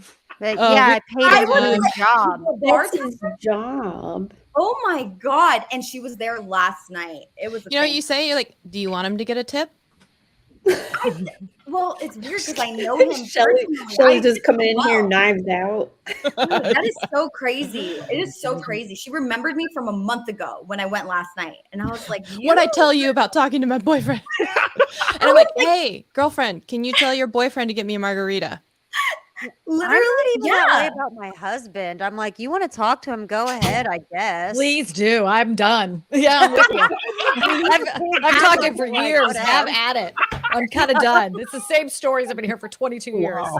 Yeah, They're I not mean, they're no longer About that interesting. time that he helped win the football game. Oh my God. Y'all are wild. yeah. No, Greg's Honest. gonna tell that really cool story about him skateboarding. I know it. So please go Oh, ahead. my. I'm with you. Wow. Us married folks out here. Y'all like, yeah, y'all can have them. Talk to them all you want. Yeah. I love You it. have him home by Viper midnight. gaining insight over here. How we really talk about men. I'm just like, I'm going to stay right here and just chill out. Oh, I'll poor be- Vibe, night. yeah. So What's up? We don't name the puppies. You guys are just objects to us. Oh, Lord. Imagine. Oh, wow. Oh, wow. Oh, my God. So, let's see. Hey, Nira, have you played Elden Ring yet at all? Have you had a chance to play that? Why are you giving me that look? Why, get the simple question. What you doing over there? No, I've not played Elden Ring. I have. No. I feel like there's a story behind this. Just my life is in shambles at this point. So with the whole bathroom thing and like the kids and just like all that stuff, my I haven't been able to game as much. So I pretty much have just been playing Apex because it's my comfort game. What is Apex? It's a Am I aging myself? I'm aging myself, huh? No, girl, you're like younger than I am. I'm like Is that what I just 33. asked, the equivalent. Apex Legends is just like this battle royale game, and I play it a lot. I'm not good, but I like to play it. And that's like mainly where your audience is live streaming for the games. I don't know where my audience is. Where are they? I don't know. I just do things for fun, and then I do things. I guess I don't know, but I play games online on Twitch with my family. I love that. I see. I would watch that. I would love to watch someone who's. Do you know? Like, are you good at it, or you just kind of like are playing for fun? I mean, I win games. I mean, I'm not like I'm not pro. I'm not like I can't play with like Timmy or anything, but like I can. I feel like you're being humble and you win. You're like number one. No, fudge, no.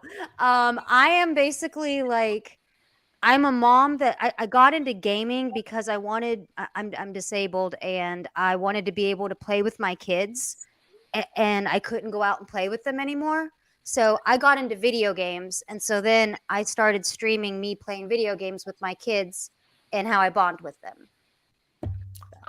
Oh, I love that. That's I all I love do. It's that. really not that cool. Oh. It's No, It but is it's like I want to know what your Very brain cool. surgery was, though.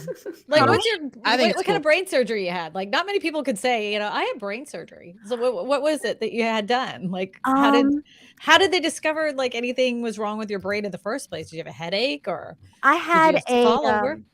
I had a stroke when I was pregnant with Layla. Oh, I wow. had 2 strokes, and that's how we Mm. found out I had a cerebral aneurysm, Oh, my. Wow. and I couldn't speak after I had 2 brain surgeries in 2015 whenever I was 24 or 25. Mhm. And because it was after both my kids. And yeah, that was just it. It was like I had the strokes happened and I couldn't we were trying to figure out if I could speak again. There was some walking issues, and whenever I got out of that, and I was in a bad marriage at the time, so I divorced my husband, went back to school, and decided to live my life doing cool shit because I got a second chance. So that's what I did. Freaking That's rad. cool right there. Well, So Yeah. cool. It's fine. you pulled it together, and you have beautiful hair and teeth. So, like, brain surgery still kept your hair I and your was teeth all going to nice. ask, is that your natural hair color? Because it's a really pretty, like brown. Mhm. Yeah, it's got gray. I keep the grays in it to give it like a highlight. It's I black. love that. It looks really good. Yeah, and like where I am in West Virginia, there's not a lot of diversity. So I didn't grow up seeing people that looked like me. So I wanted my daughter to grow up seeing somebody that looked like her naturally. So then she would Mhm. like feel okay with feeling like being Indian, Yeah. So I don't dye my hair. So My friend, she leaves her grays in and she calls them silver streaks. I'm the just glitter gonna look like strands. Storm. So I was Yeah. like, my silver streaks, you like them? I'm like, yeah, Hey, actually. You're gonna I'm rock just gonna it. look like a superhero. So Yeah. that's what I wanted anyway. I Rock like it. to There you go. cosplay. Hey, River, what's the current tea going on in the world? Well, I was about to say there's a woman I'm following on TikTok and I'm blanking on her name, but I'll remember later and tweet all of you and remind you. But she is maybe late 20s, early 30s, but she started going gray really young, and over quarantine, she grew out the dye and let her natural, and it looks so good. Y'all are going to think I'm crazy because my mother started going gray and dyeing her hair, I think before she had me, like way back, and she's been dyeing it ever since. But my mom looks great. She looks young no matter what. But I'm mad because I've only got 1 or 2 grays, and I'm like, I want more of my grays to come in so I don't have to bleach my hair anymore or do different colors. Like, it's naturally very dark hair, and it's mixed as well. Like, this is not it naturally. It's very thick, coarse, curly, and there's a lot going on to it. But I am just so peeved my grays didn't come in when my mom's did, and I'm like, why did that be the one gene I Wow.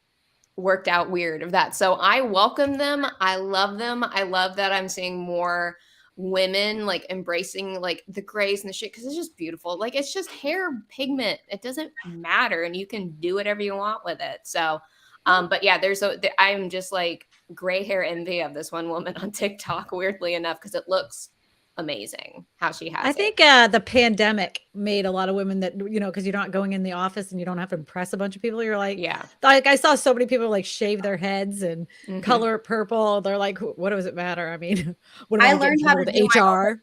I learned how to do my own acrylics. I had so much time. I had time to do everything well, they're not done right now. So right now is not a good time to say that. But I was like, and I can, when you go get your nails done, and if you do acrylics, sometimes the shape, Viper's like, no, I don't know. Blows. It makes you I so mad because know. it looks like a butter bean. Yeah. You're like, and you're why like, does it look and I'm like I this? don't want to be Like, annoying, does that but- not look right to you? Like, really, lady? Yes. And so I learned how to do it myself, and I was like, I'm never, ever going to go do my nails at a salon ever again, because they're exactly how I want them. But it was a lot of trial and error. I should do an Amazon review for that, Shelly. Yeah, you should. You should. Get the bag. Get the bag. You got to hit it What a is few. the I mean, you percentage could actually do a higher? live stream of you doing your nails, I and then would. actually create an idea list of the products that you use. Then create a shoppable post that you actually put there, and on your like other socials. Like you could and make individual video on the products that you're using Is to do the it. It's is all the of it. commission higher or is it just higher? I guess how does that work on Amazon Live? Because I know it's like 5% generally, right? Unless they changed it. No, it's all over the board, anywhere from like 1% to 5%, unless they're running some sort of like weird special. It depends on the category that it falls in. So it could be like health and beauty versus like premium But it's something probably else a lot versus. more sales because they're already looking at it and they just watch your video. Is that how it works? Well, so first, sorry. Oh, bye. Okay, since Um, we have a pilot, Having this really interesting conversation about something that I find interesting. I'm going to still be listening, but I got to drive to go take my baby's medication to Grandma and Grandpa's house where she's at right now. So I didn't want to interrupt, but yes, I have to leave because otherwise I won't get home till like late. So, I appreciate you dropping in. Thank you. Good to see you. Bye. All right. Take care of yourself. Bye, Shannon. Bye. Now I'm crying. Why? Who's She's why? leaving. Oh, wow. Feelings. How's that working out for you? Not You have those left after 2020? You have those? Wow. Oh my God, y'all are Wow. I thought we gave up on those after 2020. I thought they were done. Yeah, I was like, wow, people still feel things. All right. Yeah. Stephanie, really quick, since I'm we totally were dead talking about inside. videos, Yeah. have you dabbled in long form on TikTok at all, or are you sticking to the short? Long form is really hard because I feel like the only way you could do it is not the only way, but the only way I could do it is probably a story. It's tough, right? Is anybody else on TikTok? 3 minute videos I think can be rough in that I like that if you are unsure of staying within 60 seconds and maybe you don't fill up the full 3 minutes. Yeah. Like if it comes out naturally, like that's great, you know. But I've seen it work well, but I've also noticed that there are times when I just start watching what ends up being a 3 minute TikTok and I'm like, it's not holding my attention. Yes. And but there's a lot to unpack in that as well. Like I was just watching a re-upload on the Healthy Gamer channel. I think it's Dr. K that does that, talking about like our attention spans really. And I'm like, yeah, it's a thing. But I go to and as a scroll creator, for dopamine, like I need a hit of the feel good juice. I want to see cute animals. I want to see dumb jokes and Karen's freaking out in public. That's what I want to see on my TikToks. And then if it's a good story time, great. Yep. But yeah, no, I think it's rough.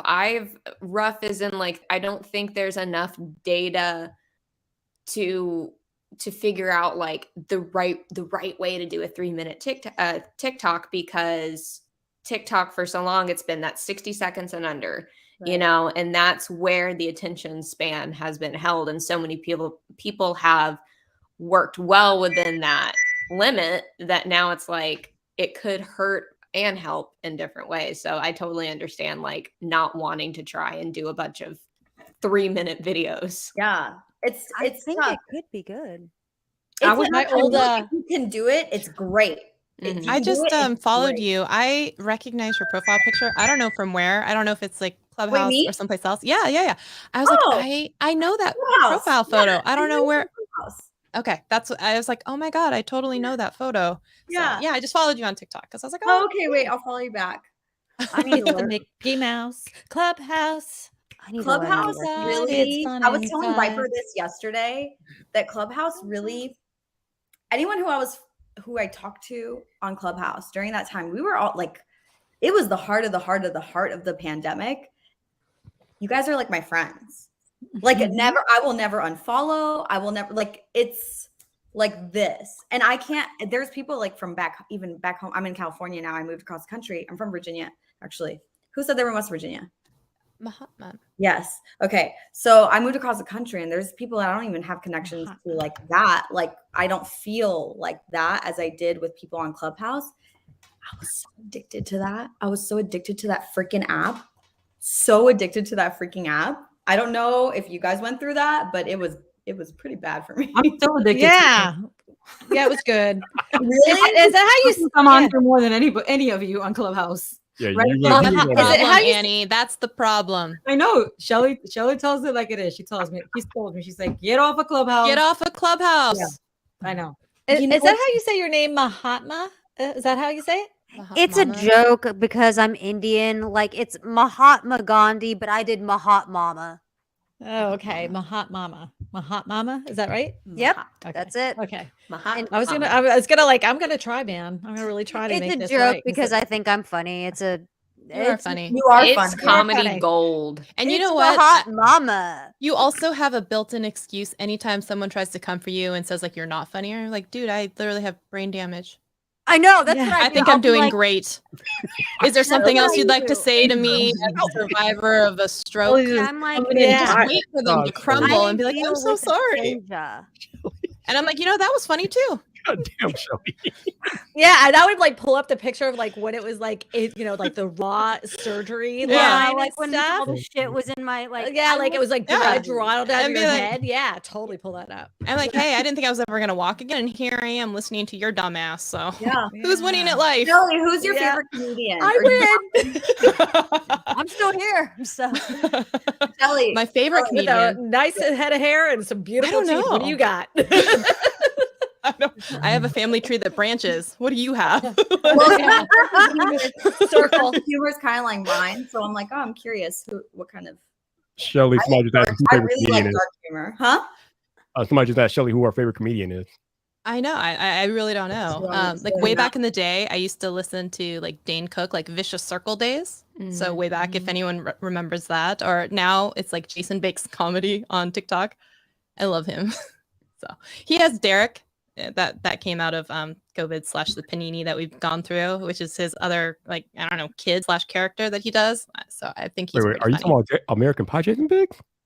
No, Okay. Derek is Oh. the character name, which is Yeah, his the son, Derek is the his and son. it's He's like, "Hey, Jason Dad." Banks comedy. Hey. Okay. Gotcha. Uh-huh. Big. Okay. Hey Gotcha. River, I wanted to tell you because you said that you like Karen stuff. My old TikTok channel is called Karen's That's right. Corner. Karen's Corner. Karen's Corner. Karen's I play Corner. a Karen. And I Oh, don't really know Why is why your you old- abandoned why is that your old channel. account? I'm pulling it up. I know Why you is should it? really just go back to making some Yeah, content. It's why funny. stop? I love it. I kind of got like to the point like what was I doing it for? I mean, like yeah, sure, I got a bunch of followers from it. You know, like fun. what was the reason why I was doing it? It was really for mental health break because like I really hated people a lot. So I was making these TikToks originally just to kind of make fun of people because I hated them so much. You're telling me I can And make then- TikToks because I hate people, dude? I've hated people all my life. You still hate Yeah, people. just go ahead, throw a wig on, and just do a funny accent, and Yeah. you got yourself a TikTok channel. You lost Unless an it's your- accent. Those are my Still hate favorite people, y'all. Still hate reoccurring like when like oh gosh, what's her name on here? She took a little bit of a break from it's like fitness. There's like one person. It's not a Karen, but there's like a full like soap opera reenactment dramatic, like she's playing all the characters and like baby girl, it's the toxic mistress like storyline. It's a Wheezy Fitness. That's one of them. I watch all of both Teresa and Siri Parks, like Karen's in the salon or like client crazy stories. Those are great. But there's this one woman on here that she does like the long face filter on TikTok to like do the Karen, but she also does this voice that's just like it's so triggering, but it's great. But it's so like on point, right under the skin.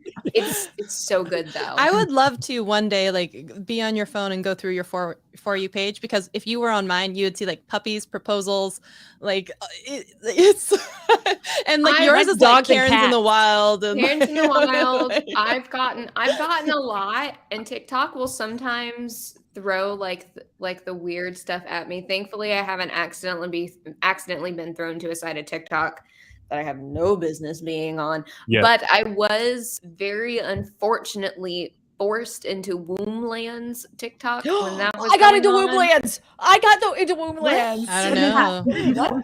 If you don't know, consider yourself lucky.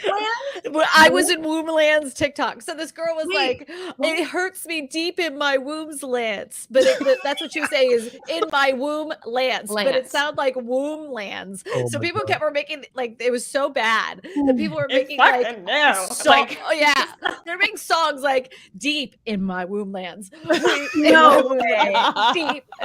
I mean, this girl was so theatrically calling out this boyfriend that basically did the deed and then threw her away. And then so she tried to throw him under the bus, making him look like a piece of trash. As she So then should. as she should. Get it, So, girl. so then fast forward a little bit, then we kind of find out she's kind of nuts because she can't stop. She just keeps making Yeah. TikToks after TikToks after TikToks. Okay. And you know that she has flown over the edge. Like the drama level that she has risen this to is just over the top. She then claims that she's like, she possibly could be pregnant, but it comes out he's had a vasectomy. So she's definitely not pregnant.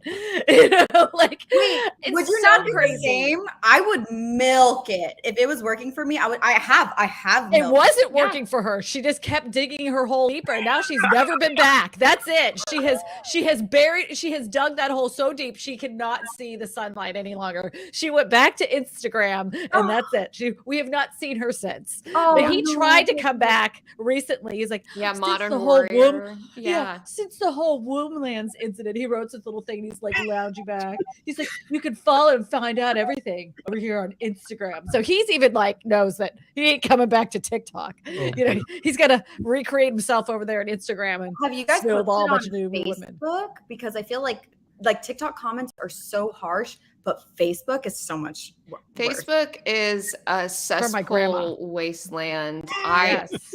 only I I have was it. talking to Viper about. I think it's For an work. untapped market. I'm Oh my positive it's an untapped I market. post on there. I Yeah. post on it, but I think I do not care. I mean, honest to God, they could say I don't even check the comments. I never even check my page. I post crap and Yeah. I walk away. I it is- check it for 4 minutes and then I'm out. I don't even do that. I mean, I hate that place. I hate Yeah. that place. It's like Yeah. it's I've been trying out the reels. worst high school ever. I've been trying out reels here and there, but I'm not really feeling it. Are you monetized on Reels? No, I no. got paid once on like some random account that I don't even really post on very much. I don't have access to bonuses on Instagram, and it's so annoying. I'm like the only person that I know that's a creator that doesn't have access to that. Well, I don't but that's because I'm teeny tiny. I don't do it very Me much. No, too. it's on an Yeah. account though that I only have a couple hundred followers. Yeah, there's people Oh. that I I only know have, with like, like 1,000. 5,000 that are monetized. I've been playing with Reels and loving just playing with it because I'm very detached from the outcome and like Yeah. you know, I get more views in a short period of time than trying on TikTok unless I start all over again. And again, I have no attachment to the outcome of it, so I'm just playing with it. But they are kind of restructuring the app outside of just the extra shopping stuff they're doing of like reels. And I think all of the I try to look back at the creator features that they launched in the last few months, but none of that stuff's been updated, I think, since the end of last year. So maybe until they finish restructuring some things, then they'll bring back more of those features, because I got mad at Instagram when they updated something. I'm trying to schedule Instagram posts for a client. Again, the only reason I have Facebook is so I can run her Facebook page, so I can use the free scheduler to post to her Instagram. She doesn't even post on her Facebook page anymore. And I couldn't do videos anymore without it giving me a conniption fit. And then I'd have to do it on my phone. And I'm like, what's the point of this if I have to pull it up on my phone anyway? Yeah. That's a whole other thing. Uploading videos on Facebook is literally the worst. There's Nightmare. like 3 different ways to do it. And then they're not clear. And then if you put it one way, then you can't put it in the playlist. I mean, and they want those have chapters and those episodes and like in the Yeah. thing, it doesn't work. Yeah. It doesn't No. work. It doesn't work. And then if you get it all done, you're like, finally, and then you go to push that publish button, then all of a sudden they're like, oh, there was a problem. Yeah, Yeah. So, was a so then you don't problem. think True. so then you don't think it posts, right? So then you go through the whole damn process again, and then you go check it an hour later, then you post that damn video twice. And you're like, this freaking Facebook Yeah. crazy How did that person. do it? I did that. But I will 2 say, days ago. I I was spoke- not. It was Hate bad. it. That's funny. I Piece of did crap. speak to Jesse Davis. You know how he has a couple of those channels from like Thailand and everything where he moved his family. He makes so much money on Facebook. Like, Good on him. no, I mean it's so much easier to actually monetize on Facebook once you meet the requirements and actually the payouts are better.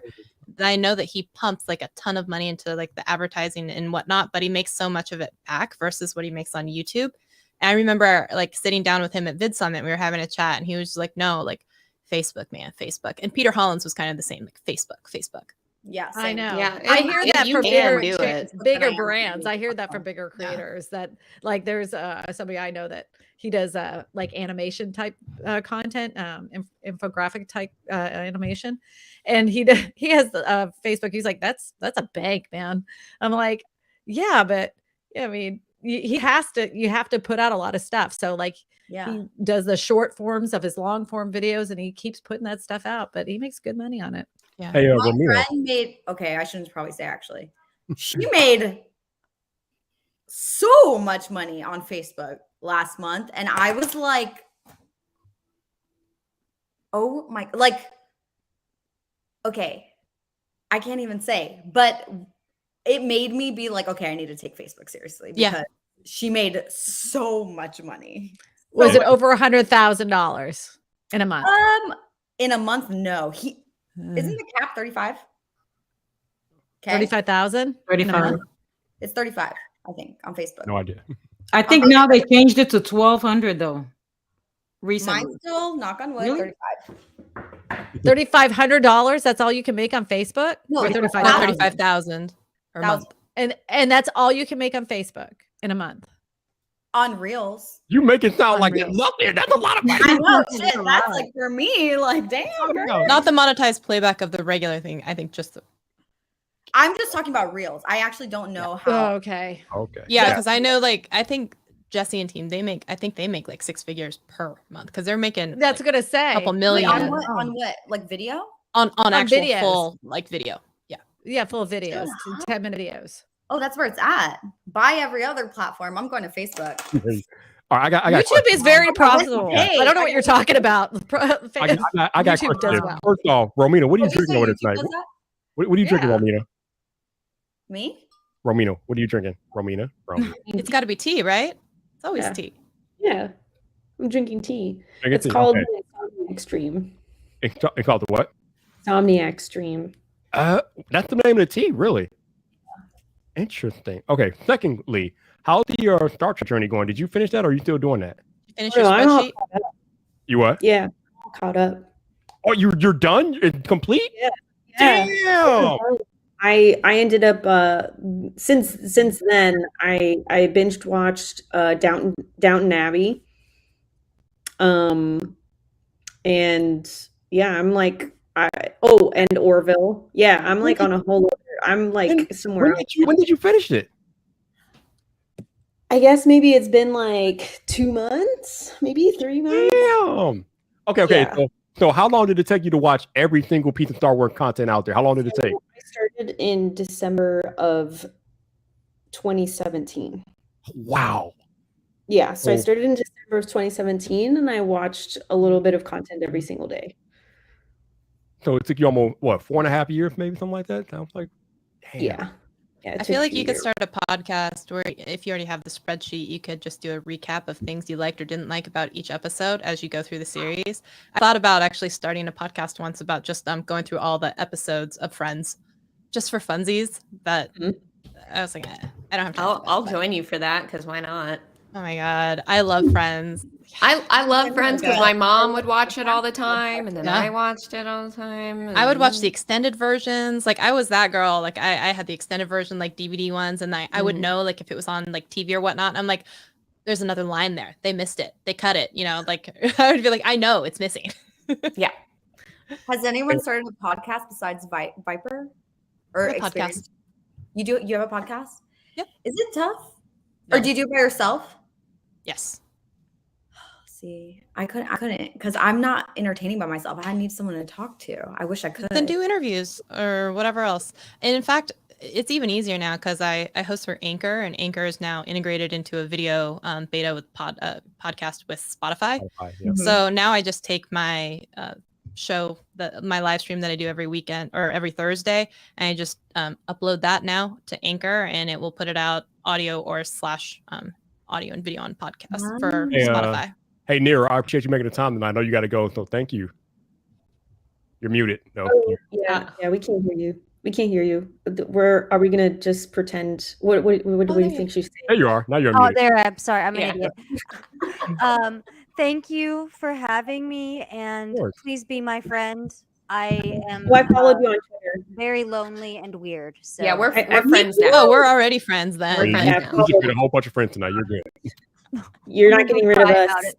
Have a good Bye, night. y'all. Bye. Oh, all right. We're down to 5. Oh, so exciting. You should definitely start a podcast, Stephanie. It's really not that complicated. It's really just a matter of like figuring out what you want to talk about and what you feel like you could talk about for a really long time without getting burnt out. So I've had a number of different podcasts. Currently, I have 2 podcasts. So I do a space every week with my friend where we talk about Web3 and the metaverse. And then I have another podcast with my friend Roberto and Audrey. And we do that through StreamYard. So the same thing.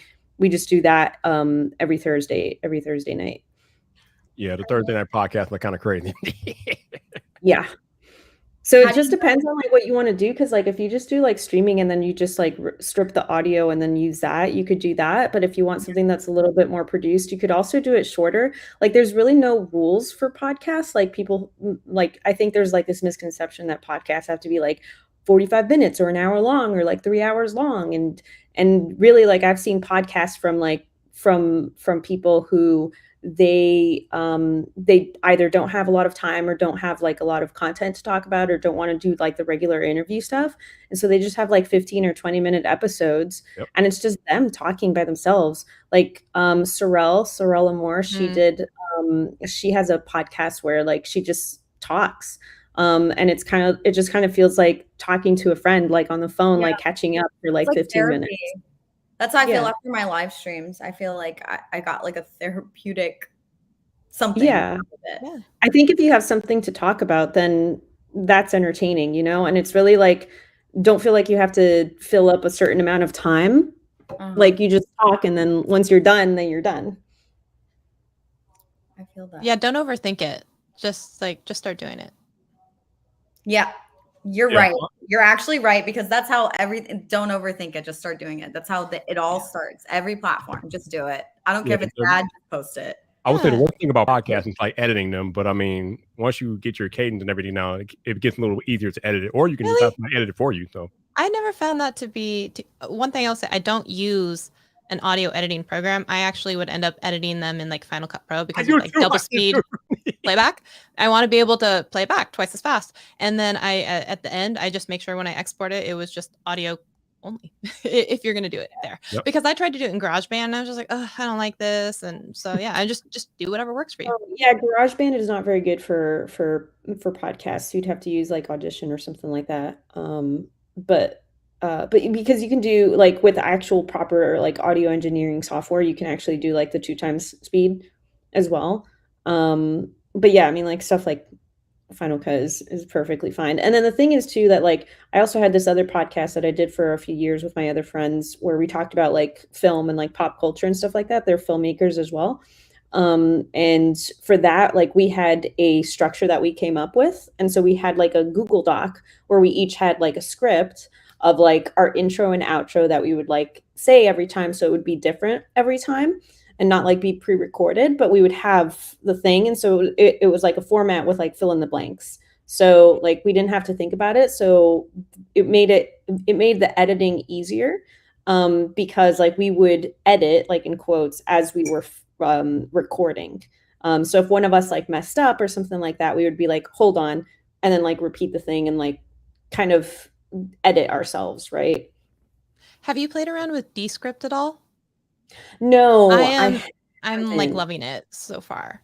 How long have you been using it? Not very long at all. But one thing that's kind of cool about it, especially if you're feeling also nervous about like speaking and you're really good at writing, you can train the AI to your voice. And so you just import some video or audio clips or record a test script that they have, and then it will create an AI you voice. And so you could actually go in and then just type out your script of whatever you wanted to talk about and then like have it assigned to your voice, and it will just automatically do it. And you can export it as like a SRT file, or you can export it as an MP3 file, or as like a kind of like wordy type thing. So if you can edit your basically Word document, it will spit it out as an audio or an How does that audiogram. My Have you friend's done done that? that, and crazy. it's bonkers. It's pretty good. I even had a clip the very first time that I tried it, and I did a couple of, and I said like some of these clips are recorded by an audio, by an actual human, and some of them are done by computer. Can you guess which one is which? And actually, most people guessed wrong, so I sound like a robot either way. But yeah, it was actually pretty good. It's the pretty good. demographic they're looking for, apparently. No, like Yeah. my friend did it, and he like sent me a recording of it, and Could you tell? pretty, I mean, you can tell, but it's like if you're just watching or listening to content and not scrutinizing it, especially if you're someone who takes you're doing video editing and audio editing and like having that critical eye of it, like you're not going to notice those things. Like it's really easy to kind of just Yeah. Wild. You can That's even wild. give it a video of you speaking, and then it can also do some video editing. So you can, so I don't know if you've also used a program called Recut. I Uh-huh. also love Recut, which is it is Mac only right now, but basically you feed it in a file, and then it will analyze the audio that's in there, and then it will cut out dead space. But you tell it how much time you consider dead space, because you may just be pausing for effect for something, but it will go in there and do all these pre-cuts for you. Then you can export either the video, or you can export the XML file to import into like Camtasia or Premiere, or I do it into Final Cut Pro. It imports that video file with all of those cuts already assigned. So I will do my first rough cut within like a couple, like it just auto does it. So if you did something like that, and then you also threw in like a Descript thing, and then you brought that video into Descript, it will first generate what the transcription is, and then you can go in there and you can change the words. So if you wanted to either it will change with your voice, the overdubbed voice, what you're saying, and then if you wanted to, you could just cut to B-roll or something else during that point, and it's editing your video inside of this program as well. So you could like use both at the same time. And then if you really wanted to get tricky, you could also go into Jarvis, now that they're Jarvis, create an AI script of something, feed that into Descript with your overdub voice, and have it spit it out for you.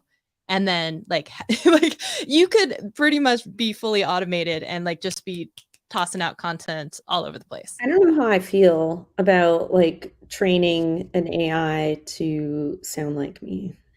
it's spooky, but at the same time, like there's so much like doomsday of our devices already know us. They know us. It has a map of our psychology and personality to a degree. It's always listening to us, yada yada. It's very like tinfoil hat, doomsday, very cynical. And I'm like, look, it comes with the territory. And it's like at the end of the day, is it really going to matter? Is there going to be a android robot uprising against us? Is there going to be this thing? I don't know. Who cares? We live with really cool technology that does cool stuff for me. Like I want the ads I'm shown on Instagram to be accurate to what I want and what I'm looking for. I didn't know that I was looking for. Or the fact that an algorithm is doing its job by showing you content that it's learning that you like, but then there's the insidious side of it where if it's not well, I don't know if regulated's the right perspective on that, but if it's not monitored There in have that to be way, you're going to get fed all of this other stuff. That's exactly what happened with every conspiracy rabbit hole people have fallen down, is because the algorithm was doing its job and it was doing it well. But keep in mind too that one of the ways that you would use this, as especially as a content creator, is especially if you're reading a script or something and it's just and you don't have a teleprompter and it's something technical spec related where you needed to read off each line but you messed it up. I have spent like an hour recording, trying to keep eye contact while still maintaining this part of a specific script that I need to make sure is correct. But if I could actually then in post edit, knowing that it's going to a B-roll thing, just feed it in because it's already typed out and have it be my voice, it would save me hours, like hours. That Love would be crazy. technology. Oh yeah, Love it. definitely. Hey, Stephanie, when you going back to TikTok anytime soon? Are you making your return anytime soon, Stephanie? Here's my thing with TikTok. It's that you know that I love to live stream on TikTok, which is funny because I didn't even know how to do this, set this camera. Thank you guys for being patient with that. That was a lot. It wasn't even that long. No, you're good. You're good. I was like, oh my God. It was just a button. It was the autofocus button. But Yep. that is what it is. I just know that if I look like crap, nobody's gonna watch my lives, and that's how I get my views and my followers is my live streams for the most part. And then, man, I just don't have the energy to do my makeup and my hair every day, to be honest. But I have to. You have to. I mean, So- they do have the filter. I mean, like because I live stream on Sundays. Wait, So they I, have this- oh, yeah. yeah, so they have the enhanced filter, and then I can make my face a little slimmer and like smooth out my skin, and throw that on there. So I use it even when I'm not wearing makeup on a Sunday when I live stream every Sunday. It's funny that you asked that, Viper, because that story that I just told you guys about that girl who got mad at me for getting a drink. The bartender. Your That's boyfriend. a story time. That's a story time. TikTok story time, and it is going up. It is going up Yes. tomorrow. Do that, absolutely, no Do doubt. it I full, believe full that, and I skit. hope she sees it so she knows she's with sounding wigs. ridiculous. You hope she thinks it. Yes, I right. Put her on hope blast. she sees it Put because her on blast. That's right. All right. what? No, I- yeah. Definitely. I have a question for you, River. This might be a dumb question, but I don't. You know more than I do. What is the process for like so our buddy Roberto, he's making a book, and obviously when he makes this book, it's going to be physical copy. But what is the process for making that an ebook? So there's a few different avenues to go down. Currently Roberto's not doing going with a publisher. So when you go with the publisher, they will, if they're reputable, do their job right, they do everything for you, get it as far as getting it into distribution, both physical and through ebook. I have a lot of opinions about a lot of people who are self-publishing these days because, the good and the bad of KDP, Kindle Direct Publishing. And there's a few other different ways to do like just publish an ebook. But it's a very low bar for people to publish their own book on Amazon and call them. I'm like, no, I do, and I will stand by this, that I have a strong opinion that there are some people who are not ready to be authors or not meant to be authors. And I'm not lumping anyone that we know into that circle. It's just, I gotta say that because I haven't had a space to say that in yet. Because I don't really advertise that I work in publishing. It's not a secret. It's just you get a lot that comes out of the woodwork. And I want to be very intentional and selective with those conversations and the questions that come up, or because inevitably they come up. Anytime I've mentioned someone's like, oh my God, I'm writing a book. I'm like, great, because everyone is to some degree, right? And that's nothing on anybody, but for him, or someone who's in Roberto's position, for example, like if you wanted to write a book and you're like, I don't want to go through the process of finding a publisher. You don't have to have a literary agent to get with a publisher. There's a lot out there, but say you want to do the self-published route, you got to write the book first, right? Then you have to have it edited properly. That's developmental, then line edit, then copy edit. Then you have to find someone who knows how to do layout and design for the layout, get the right dimensions. So if you're using KDP in this example, you get all the dimensions and criteria from them. You have someone do that for you, or you figure it out yourself. You upload all that stuff. They give you an ISBN, but the book is only available through that platform. So you are not making your book available through Target or Barnes & Noble or any other retailer except Amazon. So there are pros and cons to it. And some people, I've seen a lot of people on TikTok and the book talk and author community on there who've been like, I left my job so I could sell my Amazon books because I write, smutty, spicy fantasy fairy books and people love it. I'm like, that's great. but they're also giving advice that's very selective to a small group of people or a certain type of demographic. And it's not an equivalent of, especially in my opinion, not an equivalent of a YouTuber giving advice to someone wanting to do the same thing that they're doing, even if it's in a different niche, a different genre, something like that. But it's accessible, but you're still going to want to make investment to pay people to help you. It takes a village. No one writes a book successfully or at a good quality completely alone. And there are people who cut corners, but not everyone does. And sometimes people don't want to hear all that comes with it, all the process, the hard work. It is a commitment to be like, I'm going to write a book and do something with it. And I think there's a lot of parallels between, going that route and then doing something like building a business on YouTube or being a content creator. And I've personally worked with a lot of authors who are entrepreneurs. They've already built an empire. They already started a brand. They already did all this other stuff. And then they get to me and they're writing their first book and it's like back to the bottom of the totem pole. And I'm like, you've done this before in a way. It's just a different flavor of things.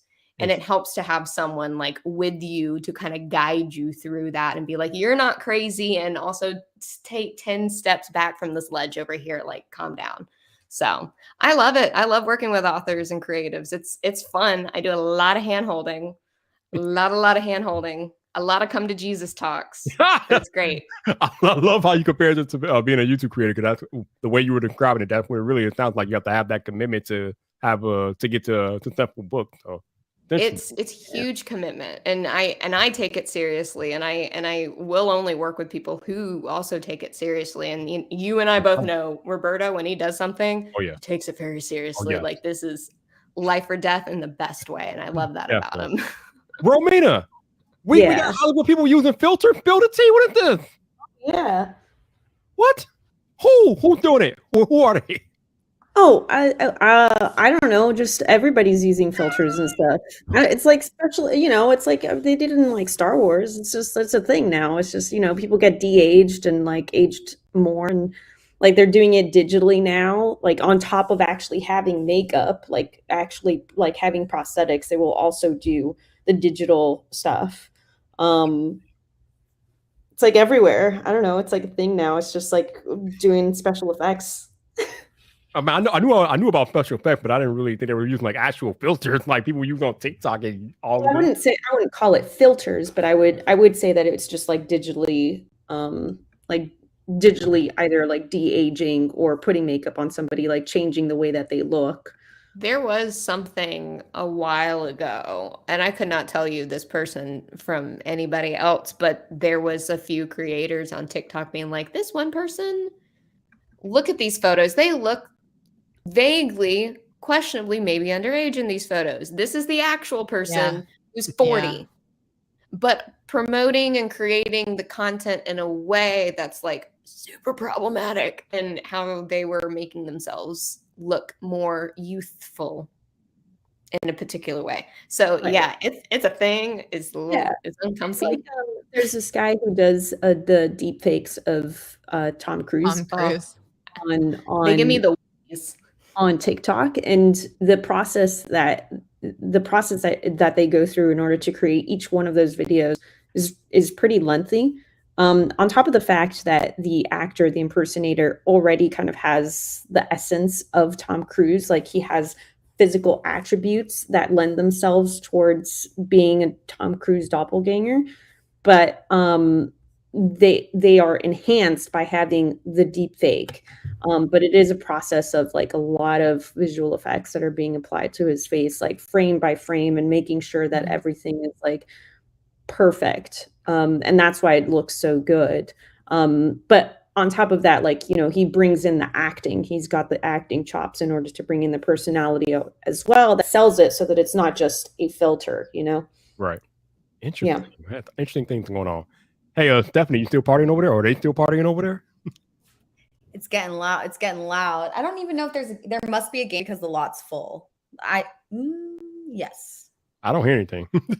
It's loud. Well, I think it's like cars driving by and parking in the lot. and they're just blasting it. But it's fine. I'm like, let me mute so I don't interrupt things. But I might have to go soon because it's getting loud. I don't even think there's a game. There might be a game. I don't know. I don't know. Well, Wait, I don't hear any- it's late for you guys. Are you all East Coast? Yeah. I'm Central I'm Central. Time. Central. No, I'm in Seattle. I'm Pacific. Yeah, she's 9:40. Wait, you're Central, Viper? Yeah. Oh. So am I the only one who's in the future? You I already think know. so. Yeah. Yeah. Oh, dang. That's why. Okay, that's why yesterday. Okay, so Viper actually, I would have never been here without Viper. Viper was helping me set up my camera. And I was like, I feel bad because it's so late for you. I thought you were East Coast. Oh no, yeah, Chicago. That makes sense. Yeah. That makes sense. No, eco, not far eco. No, No, but Viper, like I've been telling myself I'm gonna work myself up to like getting up a couple more mornings like early enough to be in coffee talk when I can't, because the times I get in it's like I'm up early for me for some reason. But I'm like, man, I'm thinking you're an hour ahead of me and that's why you host it when you do. No, you're just a sec. I think I thought the same. I think that's why I assumed you were East Coast because I was like 7 a.m. That's really early, but you must be East Coast because 10 a.m. It's not that early. I'm like, okay, yeah, it's like 9 my time, 10 his time. No, he's in my time, and now I know. I'm trying to be a morning person. Well, you like to sleep in, River. That's what you be doing over there. Okay. I'm a late night chick. Like I would much rather work at midnight or 1 a.m. than get up for a same. 7 a.m. meeting. I hate it. No, Mhm. no. All right, I You gotta can work start on that. coffee after dark, like more official, so we can have our mornings and then have our evenings for the people who like to be up very late. Are you guys all? I mean, I know Viper is right. So, are you guys all still on Clubhouse? Oh, I'm on there. I just Like, do you use it? No. I use Romita, it. like she anti-Clubhouse. What's up with that, Romita? It was like, As soon as Spaces came out, I was out of there. as soon as what? Spaces. Twitter It's on Spaces. Twitter's our Faces country. on Twitter. Spaces on Twitter. Oh, Spaces. Yeah, Twitter Yeah. Faces. Yeah. I don't find any good rooms on like very rarely. It's all NFTs for me. It is. It is a lot of NFT spaces. Like, I think it just which is matter of fine. like I'm like, okay. the people you follow Mhm. are hosting cool spaces. That's how you find them. But like if you just go into the directory, I get the same thing. It's like good morning this, good morning that, and it's like over it. So Twitter kind of took over Clubhouse. Is that what happened? No, not at all. No. No. It's just that people that are already on Twitter, they don't want to leave Twitter, and basically it's easier for them to assess, so they stay on Twitter. That makes sense. Why I'm gonna go like to another platform if I can get the same kind of thing on Twitter. Well, especially like, why do you want to grow another platform if you already have a huge built-in like audience from Exactly. years of being on Twitter or something? 100%. When Instagram did stories and I got used to that, I was I'm done like, with I'm Snapchat. gone with Snapchat. Like Yeah. I deleted it for many reasons, which was former coworkers sending me 30 snaps in a row, not just to their stories, but like sending 30 snaps of them throughout the night as they were making dinner and playing with their cats. And I'm like, guys, I don't need this directly sent to me and everyone else in your contact list. I don't Like, even think I'm I've ever good. like made 30 snaps. Okay. Come on. It was a lot. It was a lot. And I'm like, I'm out, Shelly. You invited me to Clubhouse. How did you end up leaving I Clubhouse? said What was that? snaps. Oh, Clubhouse. It is what it is. I mean, I still have it on there, but like, it's just a bunch of like fuckery over there, and I just don't have time for it. So I'm just like, no. I feel it. Shelly and I are on the like, And it's just like it's so repetitive, and it's so many self-made millionaires, and I've got the secrets, and then what you actually find out what you're listening to is a pre-recorded webinar, and then it's like, but there's a replay, and it's just like they're doing that. it was exciting when like I they didn't did the know that. whole, like when Elon Musk did the one talk on there and there were like rooms to Overflowing, listen, yeah. the overflow rooms. And then I was really excited. Like I do get on because of the friends I've made through there, like Viper and Grace and Roberta. But like, you know, I'm like Hank Green doesn't even get on Clubhouse anymore. Like, like I'm a little less excited by notifications because like he never gets on. The reason for I'm like, he was on it for a good bit and then just no. I just don't see the point anymore, because if it was even that interesting, like part of the appeal of it was you had to be there in the moment. So people were like on there because you didn't want to miss anything. And then they rolled out replays, and then it was like, here's just one more thing I'm not going to listen to later. Okay. Like, and then it was just like, this is like superfluous in my life and I don't need it. So I was just like, deleted. You're I think right. it's They really should becoming get rid of the replays because that's part of it is being there in the moment. Right. Yeah. I think that's a huge factor for me because like when I first downloaded Clubhouse, that was definitely something that was like I didn't want to miss out on that, especially because so many of my friends were there. So I had like major FOMO, not because of like the value or the data that I was going to get out of it, but just because like I was not hanging out with my friends.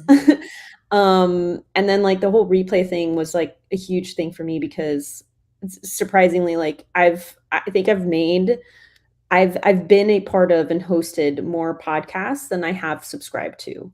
So I'm not really like a huge like podcast person, like in terms of like listening and subscribing to podcasts. I only listen to one podcast, and that's the Tim Ferriss Show. It's the only podcast that I'm subscribed to and listen to religiously. And it's just because it's like it's 1 to 3 hour episodes, and it's like that's all I can or want to dedicate to listening to somebody else's thoughts. So it's like between that, it's like then hopping onto like spaces and stuff like that, and then having YouTube. It's just like it's too much content to consume, and I can't handle it. I can't do it anymore. So would you ladies say that Clubhouse adding the replay feature kind of devalued it a little bit? Yeah. Yeah, I think that's part of it. I really didn't think about that until Shelly said it, but yeah, I haven't used the replay features all that much because like I don't feel like I'm missing out for what I'm going there for if I'm going there for anything.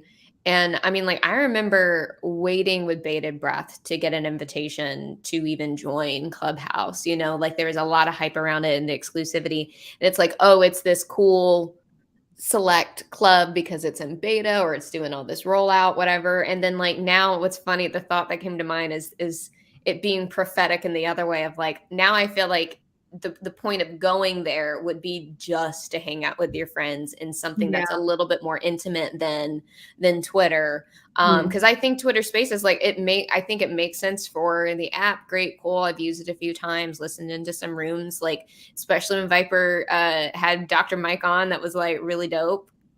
Cool opportunity there, right? And I think you got probably a better audience because of Twitter's already being used by so many people, you know. But like Clubhouse, like I'm using it for as an extension in a virtual meeting space for this TEDx event that I'm helping remotely curate. And I was like, let's use Clubhouse because like it's exclusive enough and we can filter out some stuff and like have some more like crowd control of just people coming in, because like I'm not the person that upholds the TEDx brand. Like I'm not the guy leading and like throwing the event on. So there's a lot that he has to be precious and protective about so he can keep doing TEDx events in his town, right? So it's like, okay, well, we can do Clubhouse for just the speakers, and then if they want to do a Q&A, like there are hoops to jump through, but you know, it's just different than I think like the early days of more people getting let into the app. And then like some of the rollouts have been great, like back channels really cool, useful, very useful. Replays, whatever. Like I think last night Vipers, there was a YouTube Empire room. Like I listened for a little bit, and very intentionally replays were turned off of like, this is for in the moment. If you're here, you're here. If you're not, you're not, you know, and there is a freedom in that as well. You know, like I'm not going to have this held against me in a way, not that we all say things we don't mean, but we have that subconscious awareness, like everything's being recorded. It's funny that we're talking about this because when they were first talking about implementing the replay feature, I thought the same thing. I'm like, this is going to devalue it because, like you all were saying, one of the biggest allures to being on Clubhouse is being there in the moment. And if you're not there, then you miss it. But with the replay, that element is gone because anybody can go back there and watch the replay. But the other thing, like you just alluded to, River, is that now with replays, now you really have to be careful about what you say in these rooms because the replays are on.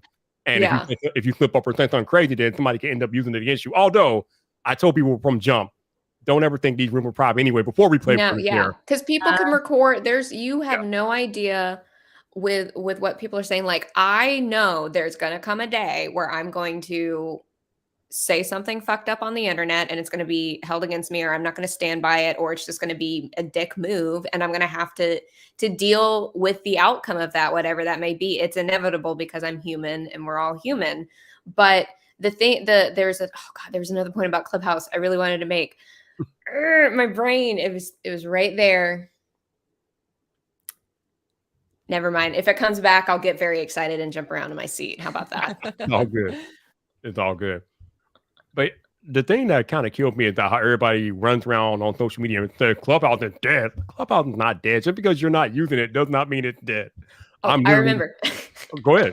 I remember. I'm like, and also to piggyback, like, things aren't dead. It's just not the flavor of the week. It's not popular. Or if you're not there, you're not going to know what the weather's like in Maui if you're not there, right? Mm-hmm. But the thing that was both super unique about Clubhouse, but also detrimental for mass media and at scale is regardless of the replays, like taking that off the table, like being present in real time and then being on the stage and speaking and networking and like being that present, it's a huge investment of time. Like and even when I've been in rooms or I've talked for a really long time on a stage, I'm watching myself like walk around the house with my AirPods and my phone. And I'm like, I literally can't do anything else right now. I can't answer emails. I can barely fold laundry. Like one time I made mac and cheese and that was a bit of a fumble of hitting the microphone on and off, right? The mute button. It's such a huge time investment. However, from the time I have invested, I think I've made really great connections, which I don't think we see maybe like as frequently in our day-to-day, but when we do make them, that's awesome. And I think you can leverage them, make that investment. But yeah, for growing at scale and at that level of like mass communication and growth, doing it the quality way, the old school way, just it doesn't jive and people get tired of it. I want 10,000 followers tomorrow. I want all these things. I want to go ahead and get a brand deal. I want to go ahead and get monetized. I want to do it all in a short period of time. And it's like, doesn't happen overnight. Yeah, people don't want to do that. Yep, that was the crazy thing about Clubhouse. And like being there as long as I was there, I saw people like blow up on Clubhouse. But the reason why, or one of the main reasons why they blew up on Clubhouse was because they never got off the damn app. They never left. They never left. They lived on it. Like if they don't have a brand or business or something to sell, like great, you're known on Clubhouse. Maybe that's a good thing. But like for other people, like you have lives to live. Yeah. And yeah, I for me, I just could not deal with the amount of insane buffoonery that is like. How do I like use that word? How do I tie my shoe? Is it bunny ears or is it like around the stump and pull? You know, and it's like what works for you? You know, it's like, how do I grow on YouTube? I haven't posted a video in a year. And I'm like, well, fuck face, you're probably gonna have to post more videos than that. Like, I don't have.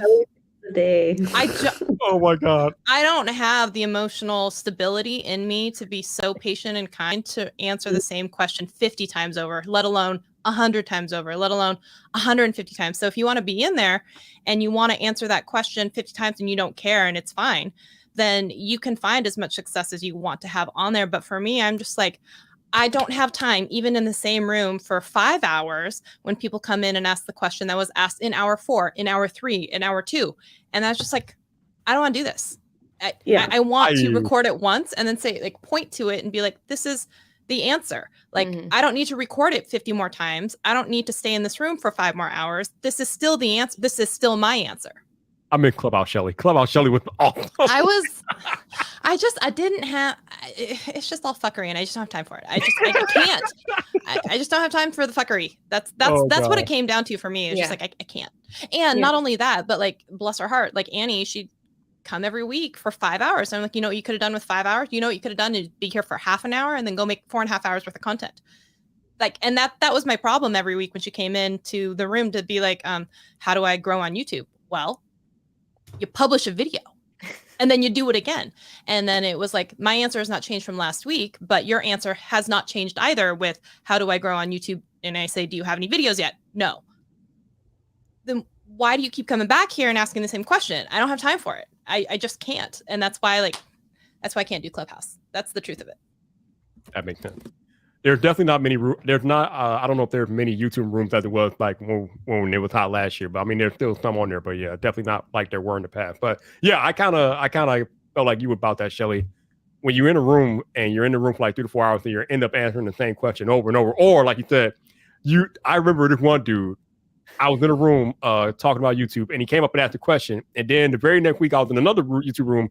And the same dude came up and asked the same question. I'm like, yo, were you up here last week? I just answered it last week, yo. It's a small group of people that would always ask the same question, that were always in the same rooms. They were always trying to search for this information. And I'm like, at some point, should or get off the pot, go make a video. Go bring back some research and data and tell us what actually happened when you published a video. You can't just come here and theorize about everything. And all you have are these half-assed, like, theologies of what you think is going to happen once you publish a video. And I can tell you what isn't going to happen is you publish your first video and you have 1 million subscribers overnight. So like, yeah, that's just why I can't do Clubhouse. I just can't control my face or my mouth. I make premium content in my opinion. I was going to say, I could listen to you talk forever. So thank you. Like if I was in a room and somebody did the no bullshit speech like you just did, I would stay. But if they're like saying something 10 times in a row over and over, like I'm out. And I think that's what started happening towards the end for me, at least the rooms that I can see on my, not For You page. What's it called? The hallway. Hallway, yeah. The rooms I can see in my hallway. I'm just like, yeah. I'm just like, okay, you're taking 10 years to say one sentence. You could sum it up. Just get to the point. And I think part of being a content creator is like I don't have the time. Get to it. Get to it. Yeah. Go to it. Get to it. And you know, the truth is I may be a bitch to some people, but I always have their best interest at, like, if you tell me what you want to do is be a content creator, then I will hold your feet to the fire and be like, okay, then go create some content. And so like, I'm not even ashamed to call out Annie because she knows. I would say it to her face when she was here. I said it to her face multiple times. And 1 week, I actually forbade her from coming back to a Clubhouse room because we would host it once a week. I said, don't bring your ass back here next week. You don't get to be on stage unless you've actually published a video. And at least she pulled down from the rooms. Yeah, I was just like, at least she pulled down an Instagram story and she put it up as like a YouTube short. And I'm like, okay, well, I would have done one that didn't have the survey thing on it because people on a YouTube story or a short can't vote, but at least you publish something. And I'm like, that's a whole other conversation we can have now that you have a piece of content that's online, even if you did just rip it down from someplace else. Now we can have a different conversation. But it was literally months of her saying that she wanted to publish her first video. And I remember I did an Instagram live and I said, this is the day that Annie became a YouTuber, because up until you actually publish a video, you're just a YouTube viewer. You're not an actual like content creator. So I was like, this is the day we're going to celebrate you. And we had a little like, yay, good job. And I also said like, took you fucking long enough, but good job. Yeah, no bullshit. No bullshit about it. I love it. I wonder if some of that mentality, because I know exactly what you're talking about, Shelly, and I've seen it, you know, listening in rooms and being in rooms on Clubhouse specifically. I wonder if some of that mentality comes from the age of the digital nomad guru who's giving out here's my free webinar. Like I call it E2E marketing, entrepreneur to entrepreneur marketing and sales, because it's the wannabes selling to the wannabes of, it's the same regurgitated advice. You slap on a new niche or industry, but most of it boils down to some form of coaching, right? Like, I'm going to show you all the things. And then, you know, people are like, oh, I can do this thing because I see other people doing it, and there's regurgitated information.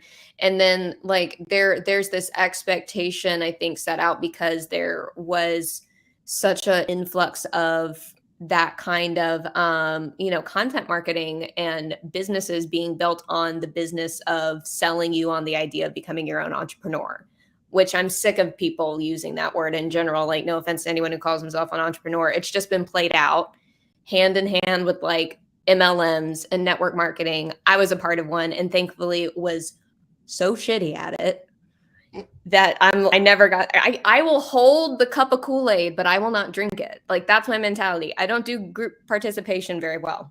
Don't do it. Like, you can't make me, you know? I can get behind your ideology a bit to like join the party, but the buck stops there pretty much. You can't force me in doing stuff.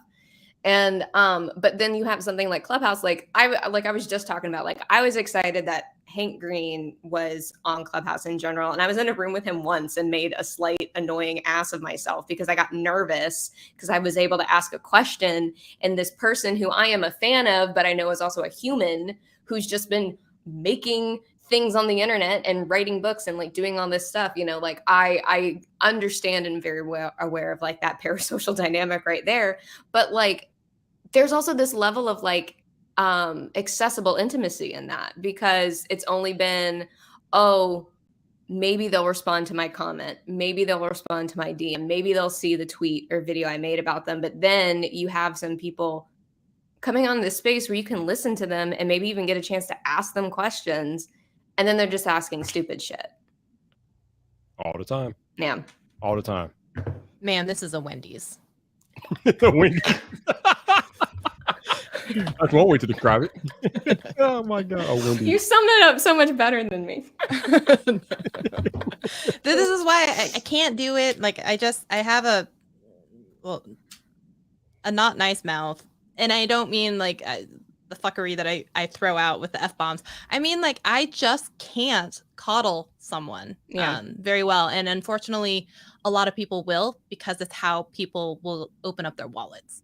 Because if you're a YouTube guru that says something like, you can do it, anybody can do it, I believe in you, anybody can be successful, I have all the information and knowledge that will help you do it. And I'm over here being like, listen, bitch, maybe you don't need to be on, you don't need to be on YouTube. It's not your platform. You know why? It's because like you hate you. the camera, right? Or I'm like, you have no camera presence. Maybe you're a prolific writer and maybe you need to be writing a blog instead. And I'm going to be like, get your ass off YouTube. It's not for you. But like, that's not what people want to hear. You know? So yeah. I'm not what people want to hear. Yeah. We need the tough love. Beyond like the guru space as well, I think it goes like in any kind of space where there's some kind of advice or suggestion being given, like in many of my videos where I talked about stuff, like where I did like top lists and things like that, or like gave advice for working and like doing remote work. And this was like pre-pandemic, where it was like remote work was like really weird. And like I had people who would literally comment on my videos with a question that was answered in the video that they just commented on. Yeah. So it's just stuff like that where I'm just like, okay, do I bother? Like, you know, it's just like I just respond to the comment. I'm just like, the answer's in the video. It's just like, you know, why, like the video is maybe like 5 minutes long, right? And it's like, you couldn't, if you are really that interested and invested in your future and your self-improvement, then why can't you take the time, right?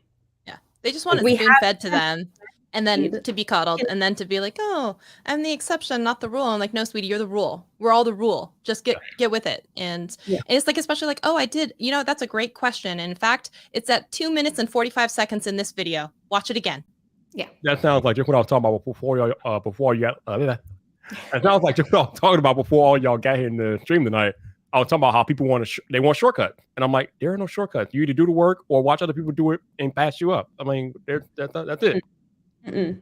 Yeah, that's how it is. But people don't want to hear that. They want the shortcut. They want the match button.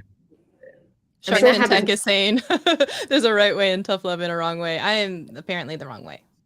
No, and if you that rock with me, and they know that I hate them with love.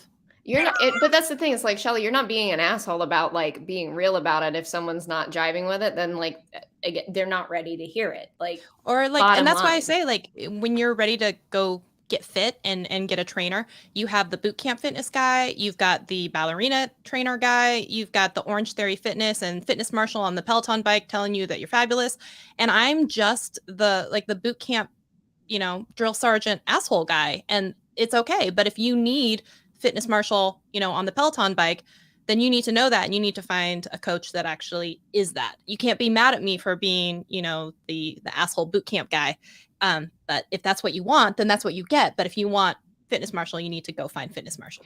This is why people get so upset at content creators, internet personalities, of like doing anything that like seems outside of the brand that they've set out, because like people's opinions is very, it's just, it boils down to being very black and white of what we like about this persona versus what we don't like.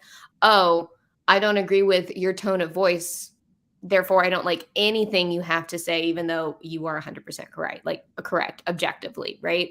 And it's like, I like people that I like, and even though I don't agree with everything they have to say. Like, I love Shane Dawson. I love what he's been doing when he's gotten around to doing it. Am I aware he's done other things and there's controversy? Yeah, but that doesn't, like, my opinion doesn't boil down to something that's a black and white judgment. But people are very quick to make those about it and kind of let, I say us, but like let people presenting and giving content, creating and doing and being out here flatten into a two-dimensional thing. And they're very upset when you don't fit into the box that they want you to. So I have a friend who has a makeup channel, and then she's been doing some vlogs of her life, and she got this comment that was like, oh my God, no more vlogs. I can't take it with you and fangirling over this friend that was visiting that she hadn't seen in 3 years. And she was like, you're telling me on my channel what kind of content I should not make. And you're like, excuse me, like, this is actually channel by my name. And so it's, if you want different content, either go watch different content or go create other content. She's like, I'm just living my life. I'm recording it and I'm putting it here, and the people who want to watch it, fine. And you're in control of what you watch. And if you're so angry about what you're watching, and it includes my vlogs, don't watch them. Yeah, you don't have to watch every single piece of content one YouTuber you subscribe to puts up. I love that people don't seem to realize that what we do is optional content. Nobody putting a gun to your head and saying, you better watch that. It's no optional. Optional content. But I like this one thing you do, and I only want this one thing that you do, so keep doing it. And that's like, I've heard the advice of like, of course, listen to your audience of like what they like seeing from you or maybe what they're looking for. But like, I'm such a proponent of do what you want to do, because at the end of your life, not even the end of your day, you're the one doing it. I don't care how detached you are from the digital persona you've created. Maybe you use an entirely different name. Maybe none of your personal life's a part of it. You're putting a piece of yourself out there for the world. You are in charge of that. Yep. And bottom line, no one gets a say in that at all, even though they give it anyway. There's degrees to that as well. Mhm. Like what you're saying about like listening to the audience and seeing like what it is that they're expecting, I guess. But I know that I used to get stuff like that all the time, like what you were saying, Shelly, like especially with travel. It's just like, and being like female, like there's just so many things that come into that, where it's just like I would get comments all the time that were saying like, oh, why do you keep showing your face? Like, do you care about your face like so much? And like, why don't you show the place more? Like, we want to see the place. Right. It's like, we want to see the place, not you. Like, comments, I would get comments like that on every single one. God. And I'm just like, the name of my channel is literally, like, if you read the name, is Romina. My name is Romina. So this is my journey, and these videos are about me and my experiences in these places.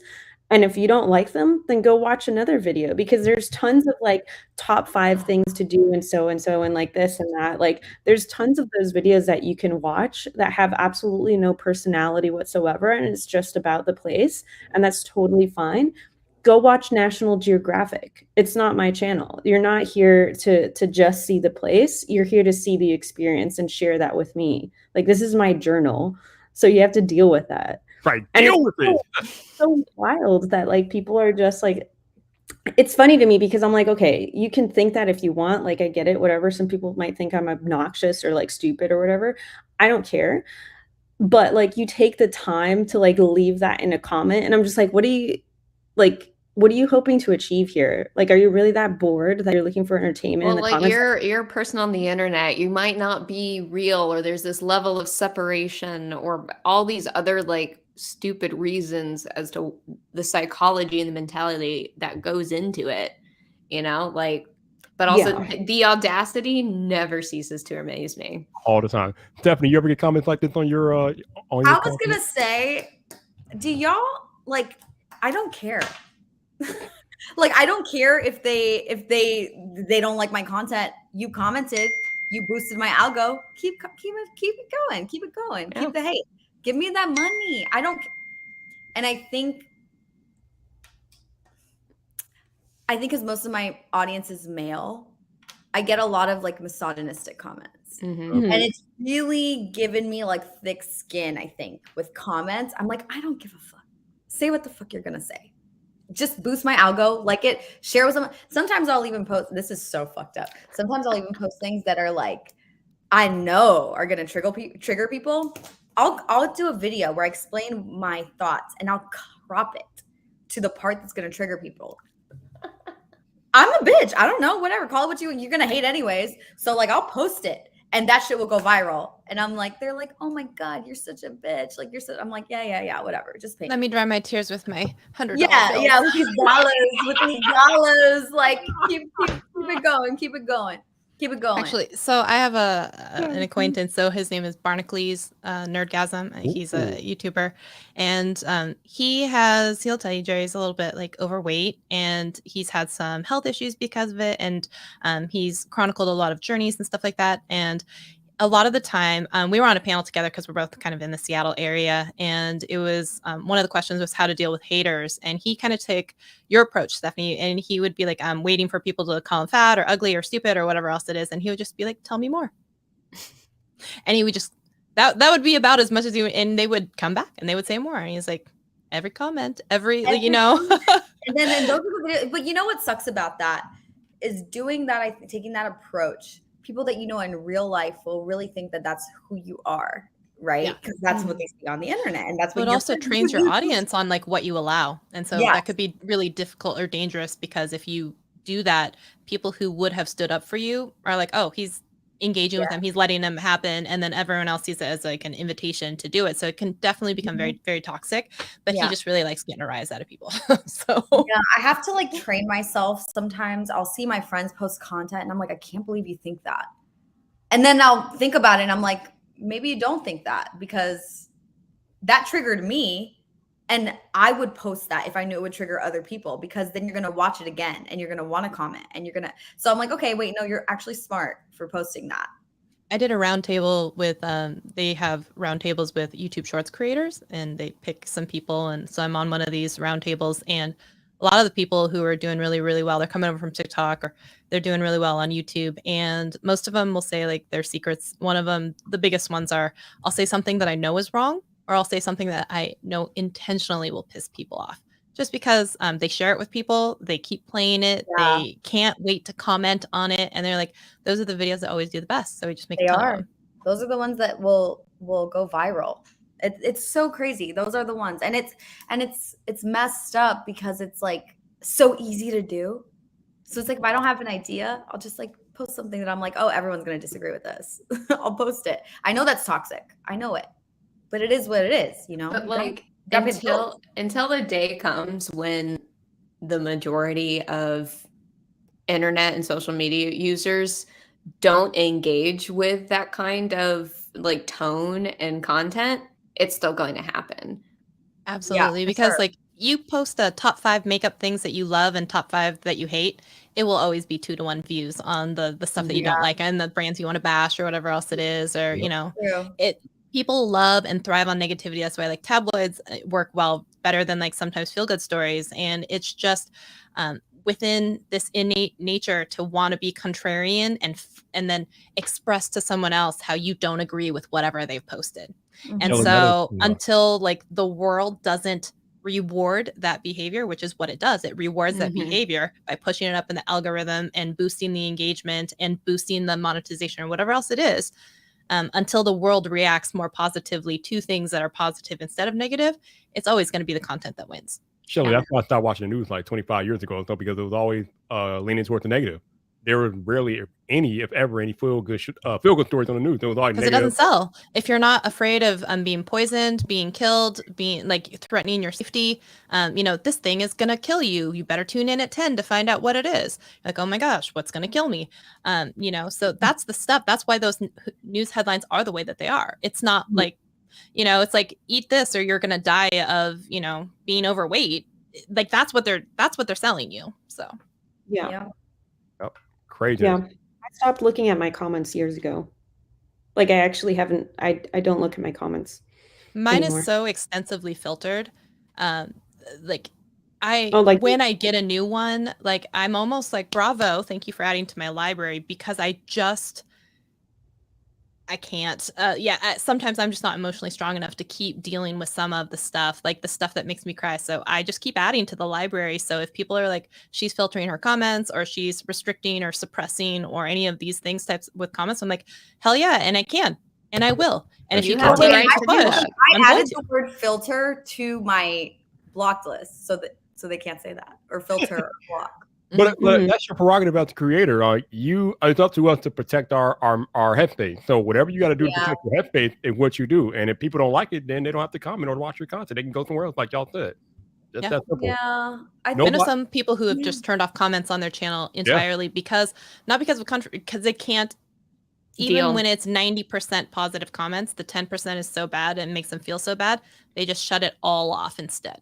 Yeah, people can be a-hole for real. And there's I know that there's an issue in YouTube comments with the bot commenting. Oh Lord, yeah. And correct me if I'm wrong, that more so the channel is being punished for that versus like the channel, the video is happening on versus like just flagging it, taking it down. Like there's something weird with it. Yeah, it's not the channel. It's the people that unfortunately interact with those bot comments. They're getting scammed. Yeah. And then what? Wait, what? There's a lot of fake comments, impersonations, pretend to be the channel of the video. Oh, there's something. Message me on WhatsApp. Yeah. And so then all these people have to be like, guys, I don't have a WhatsApp. I'm not messaging you. Yep. This isn't me. Please report them. I had to deal with this on the vidIQ channel recently. There was a whole bunch of bot comments pretending to be vidIQ, and I'm like, I had to hide them all, and then I had to make a pin comment like, listen, if you see any of these things that don't have the check mark, don't interact with it because it's not vidIQ. It ain't us. It ain't us. It ain't us.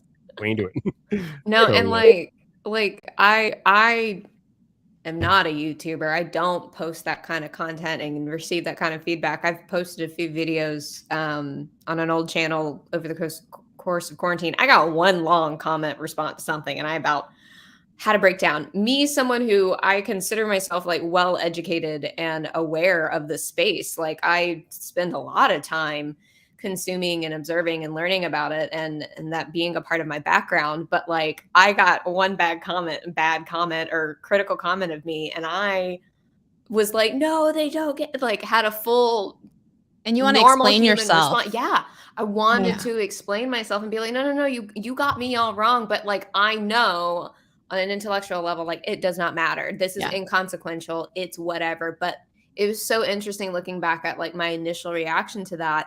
And then I'm like, how the hell does someone with like millions of subscribers and then gets 90% positive comments, but then that, like you're saying, that 10%, when Sean Jacksepticeye's father passed away, I think beginning of last year, it happened. He took some time off, and then he had to make a video or in a part of a video, and he said it a few times since that, like, people are in his comments like saying fucked up shit about his dad, and people like his fans are moderating and responding the best they can, but it's like how do you can imagine that affects somebody, even though they know like this is inconsequential, they don't actually know me. It's like you're talking to a person, and you as a person are making the decision to do this because you're like, there's no consequences, there's no this doesn't mean anything. It's very selectively choosing what is real on the internet and we choose to believe is real and what isn't.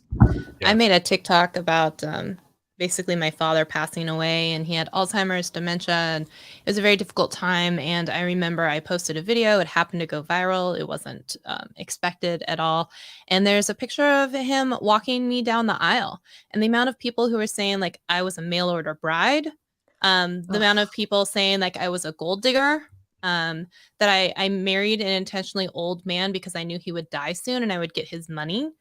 Like these things which are like so painful in the whole midst of someone like losing a parent. Yeah. And I remember like I took some of the best of them and I put them inside of this TikTok, and with a voiceover that had like a tiny little keyframe fuck text, and I would be like, oh, I've run out of fucks to give. It's here in my hand, or whatever it was.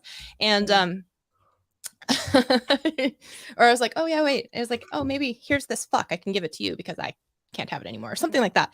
And it was just so disheartening, the amount of people who just feel the right to say that stuff as if like no one on the other end is going to read it. Say too, like it's like they will say things that they know will fuck you up if you care. Right. Roberto talks about this all the time. It's the power of anonymity, because people have that power and they can hide behind a keyboard and they know there won't be any consequences. They will act their worst ass because they know they can get away with it. It's crazy. Okay, low key, would you vote for a world, or if it had to be like a law or something, where you could not be anonymous online? Yes, absolutely. I don't believe the anonymity should exist. Especially when you use it like that. Yeah, absolutely. I think we don't really have. I mean, if someone really wants to find, there's few ways I think to truly be completely anonymous, barring if like the FBI is literally tracking you and you are using throwaway accounts. But like, I think that there's certain one, media literacy sucks. Most people don't have like multimedia literacy, digital media literacy, like at all. Bless. It's going to take a while, but like, yeah, we all need skin in the game. We all have to have the, what's the word? We all got to be naked and staring at each other for it to like raise the stakes. I had someone like harass me on Twitch. I was just doing my Sad Song Sunday thing, as I do, playing acoustic songs on my guitar, sad songs, depressing songs. This kid comes in and he starts saying all this stupid shit. Like he's gonna mail me a dragon dildo, how I'm like stupid, how I just everything that you can imagine. And especially like, oh, are you working in the rice fields? And oh, like just a million things like this. I tracked down his dad. And then I said, is this your son? I've done that before. Yeah. And I'm like, he's like, I'm so sorry. He's like, he's in a multiracial like household. I don't understand why he would do this. I mean, it did take a while, but I did track down his father. And I was like, I can send you more screenshots. He's like, I've seen enough. And I'm like, well, no, I've got more. I've literally done that before because somebody commented something that was super misogynistic. And I was like, I wonder what your wife and your mom will think about this. And I found them and I screenshot it. And I was like, just so you know, put it out there. And if you're embarrassed by that because your mom or your father or someone had to see it, maybe you shouldn't have like, oh, I didn't do that. Oh, it was a weak mom. I'm like, no, that's who you are. And you're just embarrassed by it. So I fully believe that if someone leaves a comment like that, I should be able to ping an internet service provider or a platform and be like, here's this user. Here's a screenshot of the abuse. Can you do anything? Can we report it? Can you give me information? Yeah. Are they a minor? Are they even allowed on this platform? There should be repercussions. And I think there isn't enough of that. You can report comments though. And I didn't used to. And now if I see one that's like really bad on TikTok, at least you can report it. And so many times I've gotten them banned. So many times. Mike Tyson always says that everybody got a plan until they get hit in the mouth. Yeah. These people can act an ass all they want, but when you find them and locate them and identify them, it's a whole different ballgame. Like, I ain't doing it. I'm sorry, no, bitch. You're not sorry. You're just sorry you got caught. You're sorry you got pulled into the light. We got you. We got you. We got you. Oh God, too funny. All right, so ladies, we have been here a while. I don't want to hold y'all hostage. I appreciate all of y'all being here and all the ladies that left. Thank you so much for making the time for me tonight. I love y'all. Y'all are the best. Any parting word for the people before we get out of here? Subscribe and like. Thank you. Don't be an asshole on the internet. I will work on it. I'm sorry. Famous last Except word. for Shelly. Shelly, you were chaotic. No, it's lawful something. I don't know. I need the chart, but you're fine. Everyone else, don't be an asshole except for Shelly. Lawfully asshole-ish. Yeah. Oh my God. Y'all are the best. Romina, River, Shelly, Stephanie. Thank you so much. Y'all Viper, is thank awesome. you for hosting. This was Of really course. fun. Actually, you all Yeah, have can we Romina. do more of these? It's been like what, like 25 years since the last one? Wait, I what? think 6 months. I think Yeah, it was 6 6 months. months. Actually, I was about to say, yeah, you all have Romina to thank because she literally tweeted me like, "Yo, Viper, when's the next lady?" Like, let me get on that. Get it? Okay. So let's talk about this while we're here. Like, realistically, how often can I do this where you all could show up? Because I mean, we are all busy. So how often can I do this and expect you guys to realistically be able to make it?